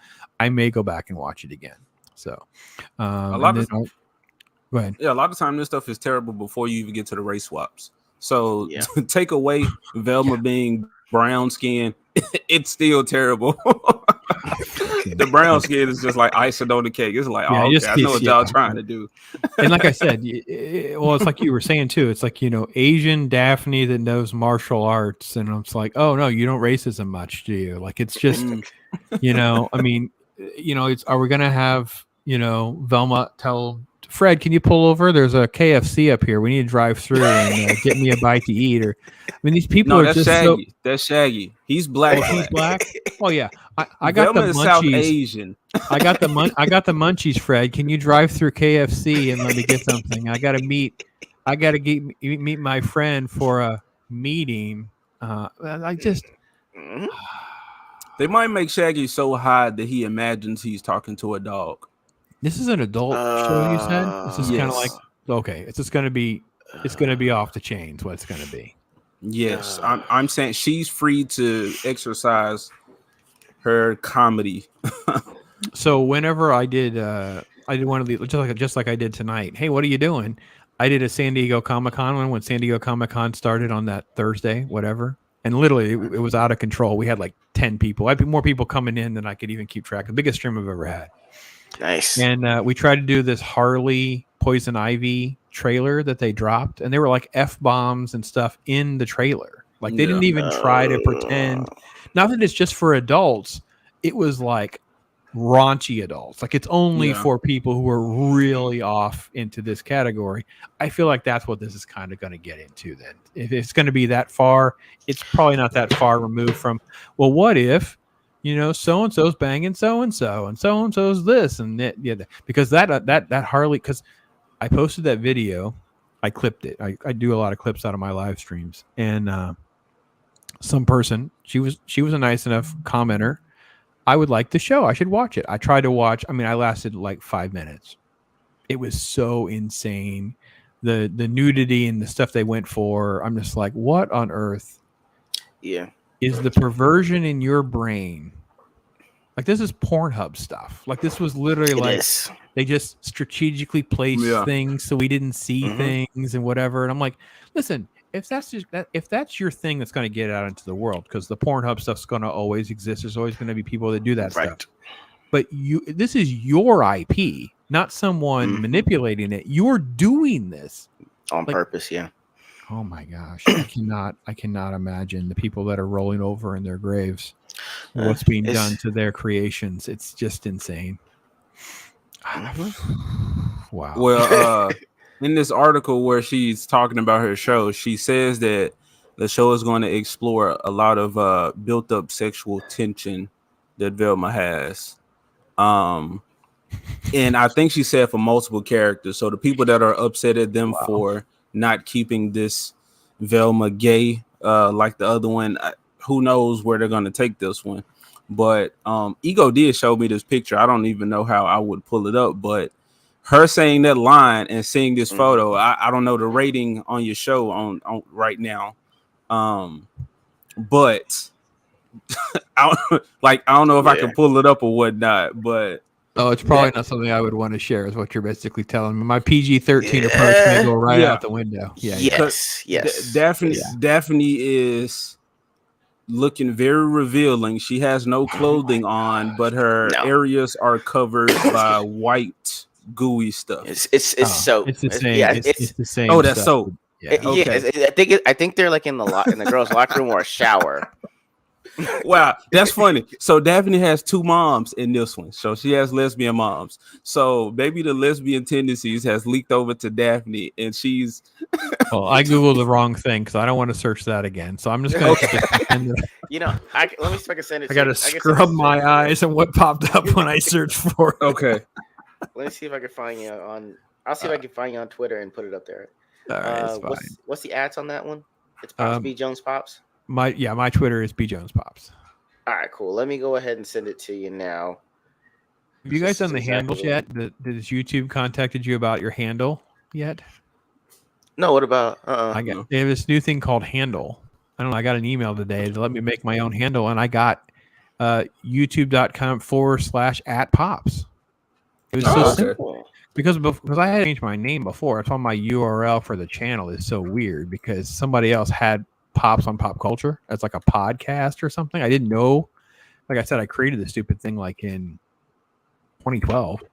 Anyway, so they rolled out something called Handle. So check your emails that are attached to your YouTube account. Okay, cool. And hit it as soon as you can, so no one else gets you what you want. But yeah, you can just put youtube.com/@pops and my stuff pops up. So I'm like, wow, that's so much. Awesome. Oh, that's freaking great. This is the best thing. That's so yeah. The Pops obviously was taken for Twitter because I had a different. It's my third iteration of Twitter. So you know. Oh wow. Yeah, I've purged and started over before. This is my first rodeo. I sent you the picture, Pop. Yeah, I sent it too. Yeah, you got 2 or 3 of them. I think you both. Oh my god. Okay, well. Yeah. Whew, okay. Yeah. It's definitely pushing. I think this came from was this like a teaser trailer or something like that? I just saw the picture. Yeah. It might be a still. Yeah, I think it's a still from a little footage that they may have shown at one of those conventions or something like that. Because I remember like the decapitated human, and they're in a locker room, and I remember pieces of things. So this is going to be off the chain. Is what that's going to be for sure. Yeah, fair. Yeah, that's not gonna. We'll see. I don't know. I'm not going to even bother to try to review it if it's going to be so profane that I can't really play it to keep on brand. But I may watch it and then just do a little. Oh, they came up with a term last night. What they call? I wrote stuff down because I'm getting too old, and I'll forget. They called it because some things I don't want to do a review on. They call it the popspective. I'm like, that's actually pretty good. So because I did the Hellraiser movie, and then I did the second one, and I talked about it for about 5 minutes because I didn't like it. It was so bad. It just didn't age well for me. And I'm like, I didn't want to put review on it, but I didn't know what to do. So they came up with pop. You got to let chat run things, man. The chat just comes up with all sorts of crazy stuff. That's nice. That's nice. They're fantastic. Oh, look at this. We got another person up in here. Hey there. Yeah. All right. Cannoli Sasquatch. Yeah. And this is Daphne and Velma is a popular risque cosplay theme for some time. Oh yeah. Indeed. Okay, so full transparency. I have a screenplay for a feature film that I wrote like 2003. It's in a sealed envelope that you mail to yourself for fake copyright, which I had done. So I sent it to another friend anyway. And I have a sort of like risque sort of. I was a heathen. What do you want me to say? A Scooby-Doo joke in there, and that you're killing me. That basically Kevin Smith stole in one of his films. Basically, like some of the gags were pretty much the same, and I was like, oh, look at that. But yeah, so I can't really not be a complete hypocrite by how I pile on this either, because I definitely was. I've had my history of making jokes at their expense. Yeah. So. And it can happen. I think in a adult themed Scooby-Doo show, you can talk about those things, and you don't have to take out Scooby, but at the same time, I do like when shows do evolve with the audience. Mm-hmm. But you can't forget who the target audience was for it. Yeah. So. Yeah, like I said in my video, Scooby-Doo, like the cartoon shows, the series, they've been terrible for a while now, probably the past decade. And that animated movie Scoob that came out, which beautifully animated, but the story was terrible.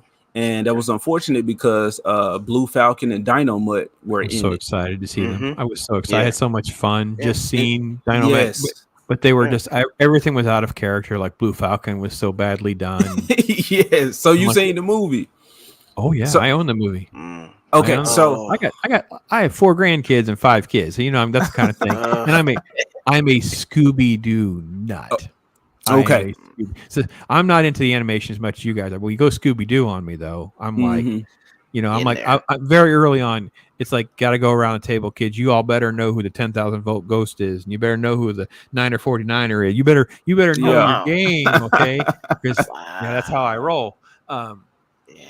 But yeah, I couldn't agree more. I can't even tell you the last time. I mean, Zombie Island was good and some of that stuff, but that stuff's been a minute. I mean, that's been a long while, right?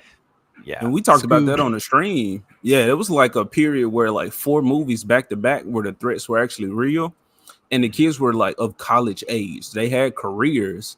So you can do it. It's about time for a mature Scooby-Doo series, but don't forget the target audience. You got to have something for the kids as well. And that's why I wonder, is this Trick or Treat Scooby-Doo with the gay Velma, like, is that for kids? Because then it's like, okay, well, I'm not, I wouldn't say that you can't have gay characters in a kid show. I don't think the emphasis should be on them though. I don't think the emphasis should be on any of their sexuality. Agreed. Like, yeah. Like I'm thinking like Powerpuff Girls. These are still Hanna-Barbera cartoons, or a Cartoon Network, and like you see the Powerpuff Girls alongside some of these characters, but they had him. Do you remember that character, Pops? Not really, no. Oh man, he was the devil, but he walked around in like the fishnets and the boots, and he had right. Yes. Now I do. Yeah, that was kind of off the chain. With some serious ahead of his time RuPaul stuff going on. Yes. There. He's a drag. He's on that drag queen show, Drag Race. That's what it was called, right? Drag Race. Yeah. Oh, that's the OG Drag Race right there. Freaking Powerpuff Girls. Man, that takes me back. I forgot about that. That character was wild. Fuzzy Lumpkin, the red dick dude.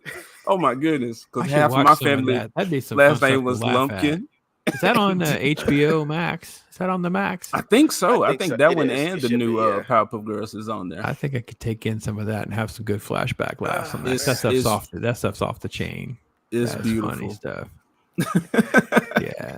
Oh, okay. We got sorry, I get distracted, guys. I'm sorry for y'all. These guys are cracking me up, man. So just respect the fans that came before. Still want to support the product. Bottom line, yeah. And that's a tricky balance with a kid show because, I think of Scooby-Doo as always being a kid show, but I do understand what Abomination AJ is saying. I would rather see them do the Scooby-Doo adaptation where they're all like live action. Like if we're gonna do that, let's do live action. Let's go edgy PG-13 with it. Let's not go full on damage the whole brand, but it's for adults, but it's PG-13. So we're warning off little kids or something. And maybe you downplay Scooby's role in it all. He's like just not as relevant as maybe we focus more on the human characters to make that adaptation work. But we have to keep an element of the brand safe for the target audience from the get-go. And that's where I think they get so eager to do pieces, they just lose the script. But yeah. Wow, yeah, man. This you guys got me down that rabbit hole that started this weekend, and next thing I know, I'm seeing 2 or 3 stories and whatever. And I'm just like, oh my gosh, what's happened in my precious Scooby-Doo world, man? And oh yeah, Hanna-Barbera was. You guys would go nuts. I should do a stream because they're at the farm, so I'd have to pack them all up and bring them. I have a stack like that of the OG DVDs of Laugh Olympic stuff, Manila Gorilla and Hong Kong Fooey and Wacky Racist. Yeah, I have Wacky Racist, Jabberjaw, Speed Buggy. I had all that stuff, bro. What's that? Josie and the Pussycats. Yeah. I don't know if I have that one though, but yeah, that was serious. Yeah, but yeah, those Hanna-Barberas. Flintstones.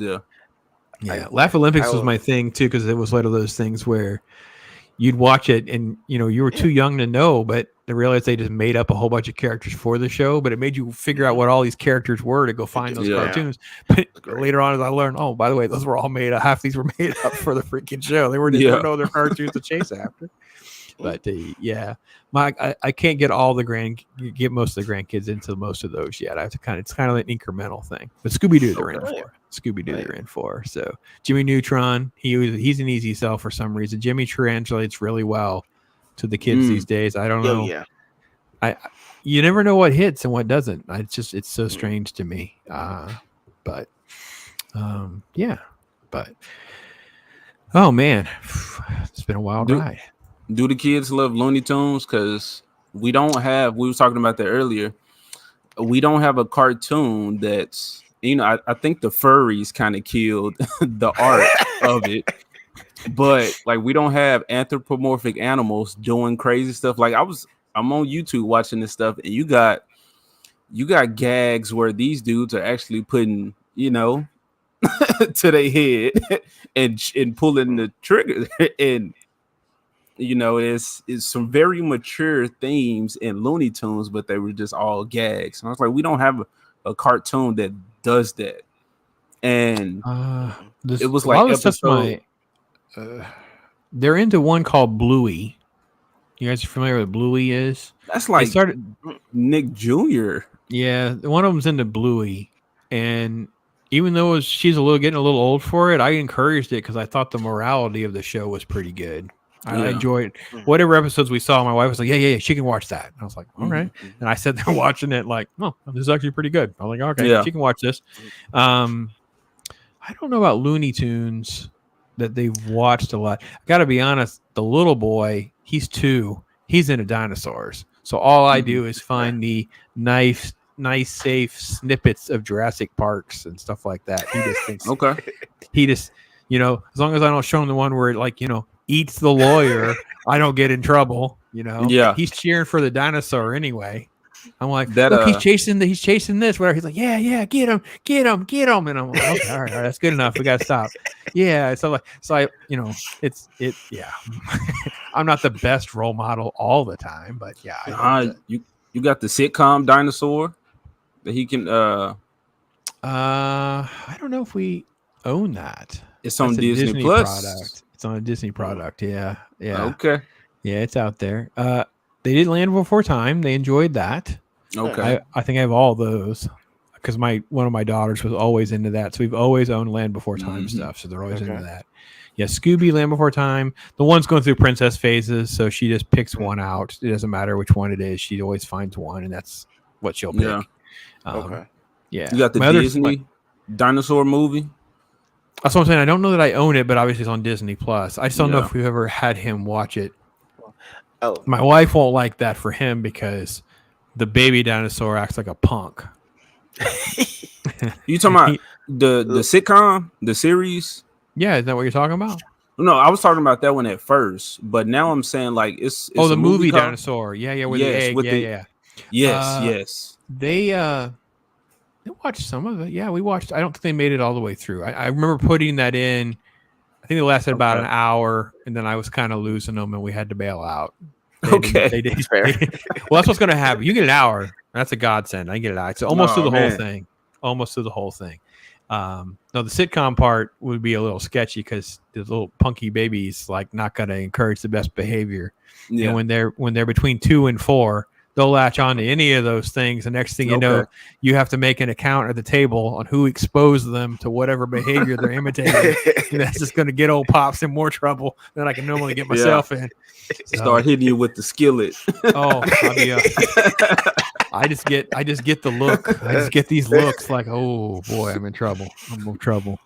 Yeah, Mrs. Pops be coming down on me hard. I start teaching them. Fair. Yeah, but no, because I'm an enabler of crazy behavior sometimes with the grands. I tease my one son when he starts having kids. Maybe you come pick them up, just know they've got a nice belly full of some Mountain Dew and some Twinkies. We shook him up and sent him on their way. Get you back for all the stuff you did to us when you were little. So, well, listen, gentlemen, I have kept you long enough. Man, it's been awesome just catching up on some stuff. What else is going on, man? I know you could do the Saturday thing. You mentioned the one video is your Scoob video dropping. Yeah, so I was making a Velma video, and it went so long because we were talking about gay Velma and super brown Velma. So I said, I'm just going to break this up like part 1, part 2. So I just finished that part 2. But now I just make videos, whatever comes to me, and that whatever I'm passionate about that's relevant, I will talk about, because I feel like, you know, I might have some good insight into the conversation. So I'm working on that. As far as like stuff that's planned, nah, nothing's planned. Just our show on Saturday. Saturday show. Yeah. Yep. Yeah. I was gonna say. Go. I'm sorry. No, I was going to say, ask you, Eagle, what are you going to throw in there? Oh, you know, I'm still working on it now. I finished actually filming it. I just had to do the editing for it, but I'm actually doing a review of the movie Smile. I'm not sure if you've heard about it or seen it. Oh yeah, I heard it was great. Oh my God, I went to go see it Saturday. So the thing is, I didn't even know what it was about, and I love horror movies, and so my wife Shiro brought her cousin in, and he showed me the preview, and I'm thinking, you know, I'm a thug, I can handle this preview, and by the end of the preview, I threw the phone up in the air because I wasn't expecting it to be in the preview. So we went to go see the movie, and it was even better than what they showed in the previews. You know, you don't even find out the reasoning why everything's happening until a good 2/3 of the way into the movie, which is kind of what I liked.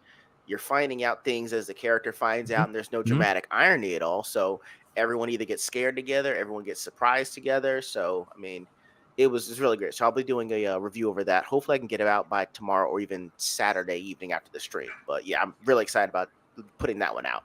That's freaking great. Yeah, Matt, who I had on last night, his YouTube handle is called A Common Idiot. He aligns with this very much, and he said, "Yeah, Pops, you like horror too. You're gonna like this one." I think I'd recommended Black Phone to him, and he just loved Black Phone, and it's like, yeah, we're gonna be aligned. That if you get the Black Phone, you know, if you like horror movies, it's just smart. I call them smart horror. Like it messes with you, sends you on your way. Yeah. We got a little super chat here to say thanks to Joker Voice. Thank you so much, my brother. Am I the first super chat? You were the first super chat of the stream. I appreciate that very, very much. Great stream. Glad you liked. He has a eulogy video. He basically bid farewell to She-Hulk very appropriately. I totally approved, and he had some fun as the Joker, which I always approve of. Take care, Pops. Pleasure to meet you, gents. And hashtag keep talking, which is part of his brand. So, yes, thank you to Joker Voice. And since we like to always just make sure we all have a laugh every time we get a super chat, let's see. Let's do this. I went in and just simply, you know, oh yeah, you can milk anything with nipples. I have nipples, Greg. Could you milk me? Thank you very much. Whatever is awkward and uncomfortable is what I like to go for. Make everybody smile for at least a moment or two. So yeah, no, it's been. I do enjoy. You know, again, there's like the cliche of doing horror movies or whatever in October. So that's how I ended up down the Hellraiser rabbit hole, because the new one came out and I revisited those. And I do enjoy horror movies, but I don't like. Lack of a better term, like the occult ones. Is that the best way to describe like some of the supernatural, demonic? See, Pinhead was fine because Pinhead wasn't as on the nose as I have no desire to sit through like The Omen again or something. You know what I'm trying to separate there? Just trying to feel. Yeah, like I've never seen like Insidious or anything. I've never seen some of those where I'm just like, I know I've heard all these things, but I'm just like, yeah, they're very occult. They get into stuff. And as a person of faith, I kind of believe in some of this kind of stuff. I kind of believe there's spiritual warfare stuff going on out there, and we kind of can walk a little too close to a line compared to. Yeah, I don't really believe in Pinhead. I'm good. It's Doug Bradley. I got it. So agreed. I was saying agreed, and that's why I don't mess with a lot of scary movies because. Okay. Yeah. No, it's fine. No, I like the adrenaline rush. I'm with Ego. Like I really do get off on some of that. I thought Black Phone was great because Black Phone was just creepy and freaky and weird and growing up in the 70s. Did you guys see it? No, I heard it was weird. I just didn't know how good it was. I liked it. I liked it a lot. Really? Okay. Someone who grew up in the late 70s and the 80s with that, you know, you had a kid goes missing and nobody quite knows what to do and how to react, and it twists just enough, and so it also felt very real. It felt like you were in the middle of something kind of messed up. And they do something that's always very smart. I like it when movies don't always explain every excruciating detail to you. They leave you with some pieces. It's why you want a sequel, because you're like, wait a minute, I don't quite understand what was happening with this or that. And you're like, okay, I kind of just enough. Now we have to have, enough substance, but like the new Hellraiser, I don't recommend because it's on Hulu, by the way. It wasn't even just because they kind of made it into this anamorphic sort of female trans like Pinhead version, which I didn't like, but I was like a Pinhead diehard. I liked Pinhead back in the day. But my biggest issue with the movie was they didn't really explain what the rules were going to be. If you're going to make a movie with Hellraiser, you kind of have to play by the Hellraiser movie rules. And then suddenly we have all these rules that are completely different. I hate when movies do that. I hate when movies either don't tell us what the rules are or they change them for no reason and things like that. Like I can't stand that kind of stuff. So I've never seen it. Yeah, they're kind of messed up. If you're not into that kind of stuff, I don't recommend getting into it if you're not into it, because it is trippy kind of stuff. Yeah. I messed with Leprechaun. That's kind of as far as I went. It's hilarious. I like Leprechaun. Leprechaun is kind of like that era of like Critters and Ghoulies and these like cheesy, raunchy, silly stuff they would just throw out there and have some laughs and gags and maybe show some boobs or whatever to sell some tickets. And that was their shtick back in the day. Pinhead was so the guy that he created, his name was Clive Barker, and he is a messed up dude. He's got some serious issues.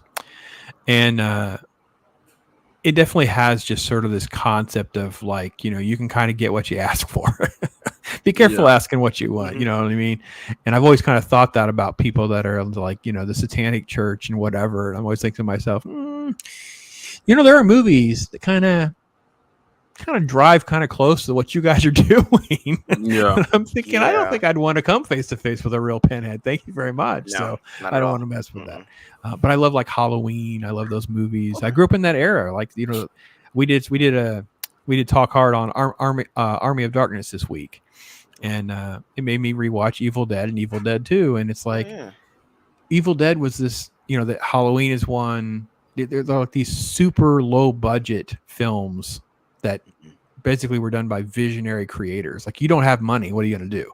So it's like, how do we create fog, and how do we create things that are not really there, and how do we do those things? And those still, to me, even though they don't always age well, they're always special in my heart. That's all. So I'm there. As far as the scary stuff, like Child's Play freaked me out as a kid. And you was just talking about Leprechaun ego, but I just saw a trailer for some movie with a android girl, and I think it's like Melinda or something.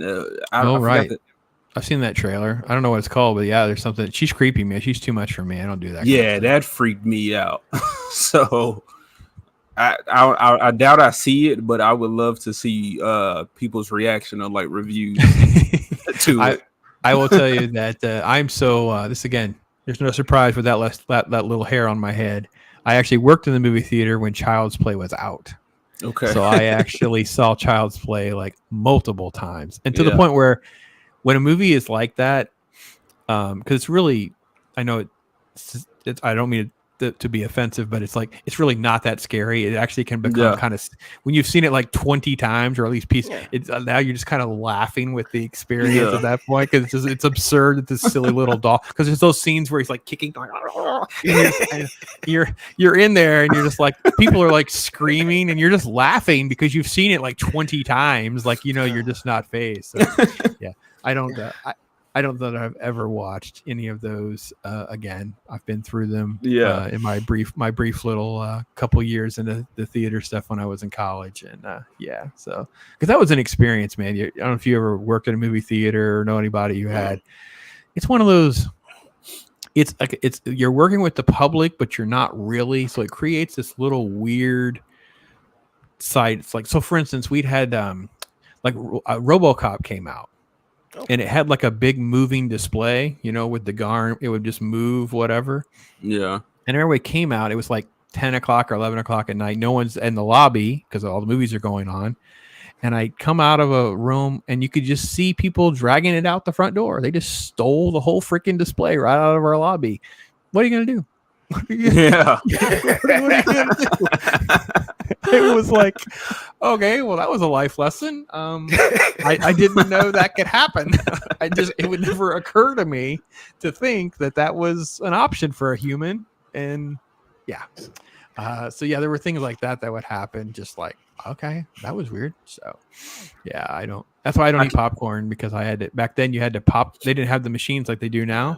So you had to pre-pop popcorn and they would heat it kind of thing or something. I don't remember exactly how, but you'd be in there popping popcorn for like 6 hours in a row. And I'm like, I don't eat popcorn. Very rare. Very rare. I eat even a hand. My wife always like, whoop, there goes his handful. He won't have popcorn again for like 6 months. No. So, but man, it is. Anyway, for anybody that's watching this after the fact, or those of you that are in chat, these guys, I'm loving every minute. Their shows are just so much fun for me. I can't wait to catch these videos. I feel like I'm going to be stepping on his toes now, making my own Velma blackface versus, gay Velma video, because I'm going to clip this out and then I'll just put links to his other ones, because, gosh, we're a freaking world that we're in. This is just, we need more voices, and these guys are doing a great job. By the way, you into comic books much, guys? Yeah. Quite a bit. If you get a chance to grab I don't even know if you can get them after the fact. I got my giant size two-fisted manly tales that Graham Nolan put together. And this is a great comic, especially for people who don't know how to get in or what they would like or not like, because this is like, it's almost like buying, like, the company used to put together annuals. And what it is like, this story is by Mike Barron and Butch Weiss, and then you fast forward, this one is by Bart Sears and Chuck Dixon, and so you get completely different stories and different arts, like a great sampling. Wow. Of different people's stuff. This used to be real common with old annuals. Megan, who does Noob Reviews, she had like a Superman annual, and it was like a giant size super annual. It was really old, and it had like 12 different stories and artists and things in it and stuff like that. So this is one. So if anybody who's like, I don't know if you can get a copy now after the fact, but giant sized two-fisted manly tales, Graham Nolan is the person behind that. He has a new campaign for his new book that he's putting out. So I don't know if he'll have copies of this available or not, but I can't wait to get that. I just cracked that open today. So I did not know Chuck Dixon. Chuck Dixon did a story for him. I should know. I know they're friends. But yeah, Chuck is one of my goats. I think Chuck's a great writer. Nice. So, what are you guys into right now? What do you guys like? I just this is what gets you through your next certain TV show you're watching, a certain book you're reading. Anything gets you through day to day? Creating for me. I read my ISOM. Yeah. Got to read it again so I can put out my review video on that this week. As far as watching stuff, I mean, I don't know. House of the Dragon, it's there. It's something to look forward to watch on a Sunday. Primal was great on HBO Max. There's nothing that I actually watch that I look forward to, really. Most of my time is spent writing my own comic book, trying to figure out the art for my channel, because I want to push that even more and give me a good theme going, a good feeling going when people come to the channel. So I'm trying to figure all that stuff out. So a lot of my time is just spent working on my own stuff. If you try it, it doesn't land. You just go again. Don't worry about it. Just don't. It's yours, baby. It's yours. You know what I mean? Like those transitions I made. They're they real mediocre, but at least I made them, and I was like, okay, I see what works. I see what to push. But it was fun. It was fun, and I definitely plan on making more. What were they called? Then give me a sample of what they were called again. I forget what one of them was. You had these interesting little. You were like saying something when you would transition them. What were they? What were you doing? I forgot what they were. Heroes No Capes. The title. No. But you had like a. It was like a topic, like you were going to change topics, and you had a little clip or something. You voiced over something. What'd you say? It was the art. So I'm making characters based off of me and him. Right. For the channel. So I just had like them up there and then a title, Heroes No Capes, and we just said it. I got there from some anime. Oh, okay. That's right. Every time they so the voiceover was you going, Heroes No Cape. Yes. So we plan on making more art and saying it in different ways. Yeah, try different voices. Is what it's going to be. He's going to be like, this Saturday, Heroes and No Capes with Abomination AJ and Left Eye Ego. You don't want to miss it. If you're not there, you are square because I am that old to remember that. Yeah, you telling them, you giving them all the sauce, you giving them all the game right now, Pops. But that is exactly what I plan on doing. I want to get that Saturday morning cartoon when you had the voice, the narrator saying, okay, we got this show coming up, like all that type of stuff. So I'm trying to figure out how to do that. Hey, I'm trying to get into animation too, though.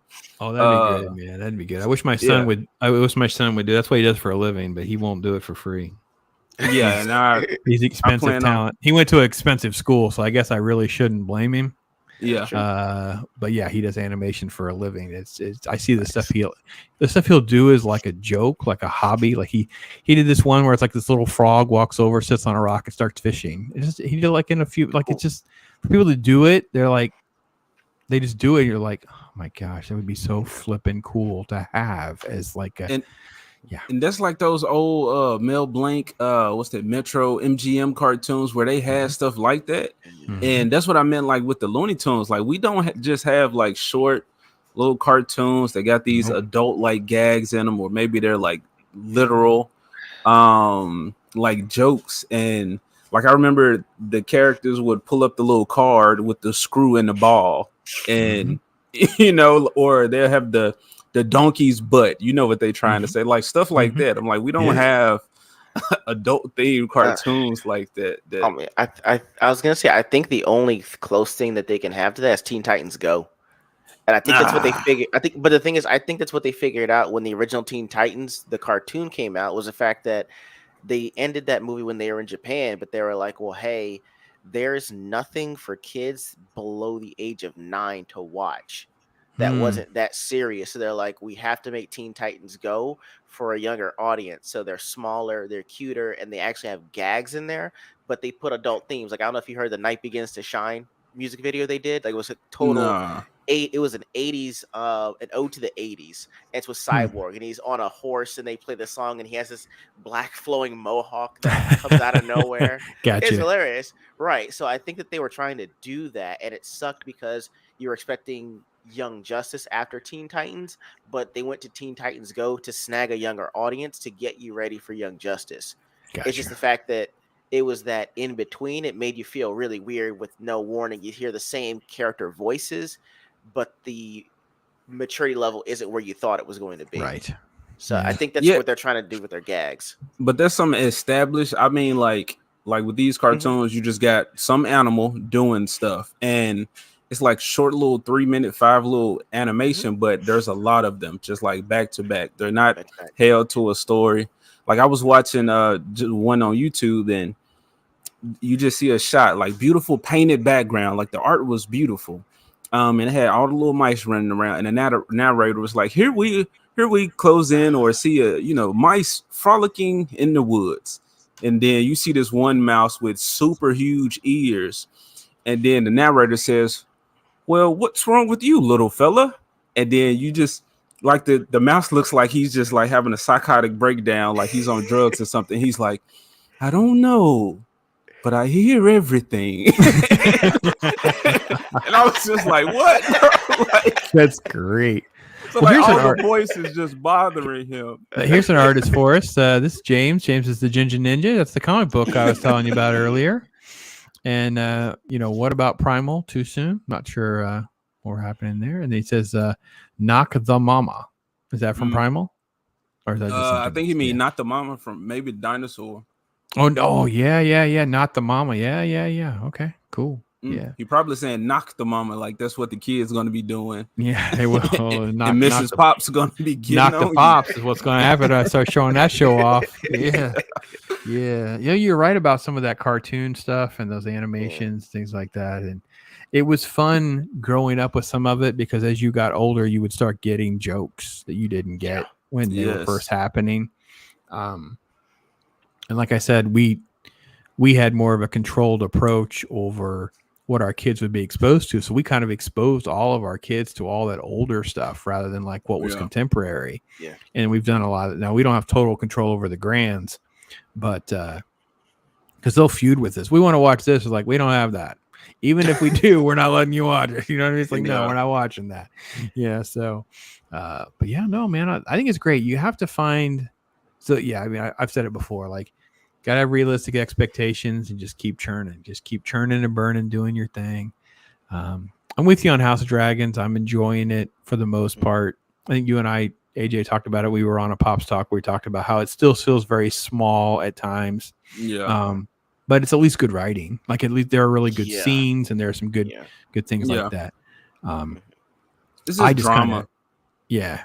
Well, and just, political intrigue and things like that is what made Game of Thrones interesting. And when they got away from that is when it freakily derailed into a bunch of nonsense. Yeah. Because they didn't know what they wanted to do. They didn't know how graphic and gory they wanted to be. They were trying to abandon the TNA.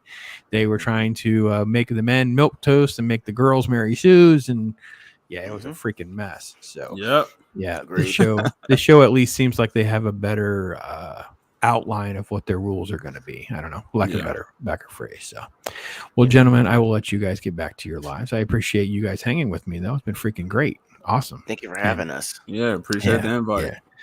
Yeah, we'll do it again in probably a more organized fashion. Pump that chat up by actually promoting it ahead of time. So it'll be fun. Get some clips out of it and throw things out there. Get your links out there. And hey, you never know. You never know. The next subscriber could be the one you needed. Who knows? Yeah. That's how life's been for me. It's like, you just never know. You just never know. So, but no, I love the Saturday show. The links will be in the description. I'll get all that updated and get all your contact stuff in there so folks can catch that. I'll do it tomorrow when I get a little bit of a nap in before I have to go to work. Great. But yeah, we'll keep in touch and can do some stuff. I'm gonna try to do something again. Real soon. I don't want to have big gaps in between connecting either. I like to be able to, even if just once a month, every month, that's better than allowing lags. So that's for sure. And it's going to be hard for me to ever do a Saturday. I kind of feel bad, but we could always just do it on your channel. I have no objection to that. I just can't stream it on a weekend. That'd be cool. Yeah. So the special edition. So, well, folks, we're going to give you guys a break from us. I will stop droning on. Let's see. I usually try to set people off with something happy. So let's just do Bob. Bob Ross is my chill. He's my spirit animal. So we'll give you a little Bob Ross. Well, good night, folks. Be blessed. Make tomorrow better than today. And always talk hard. Bob Ross. All I do is chill. My life is a thrill. For real, Bob Ross. I be too calm for the drama. You don't want to cause a problem, I'll solve it, Bob Ross.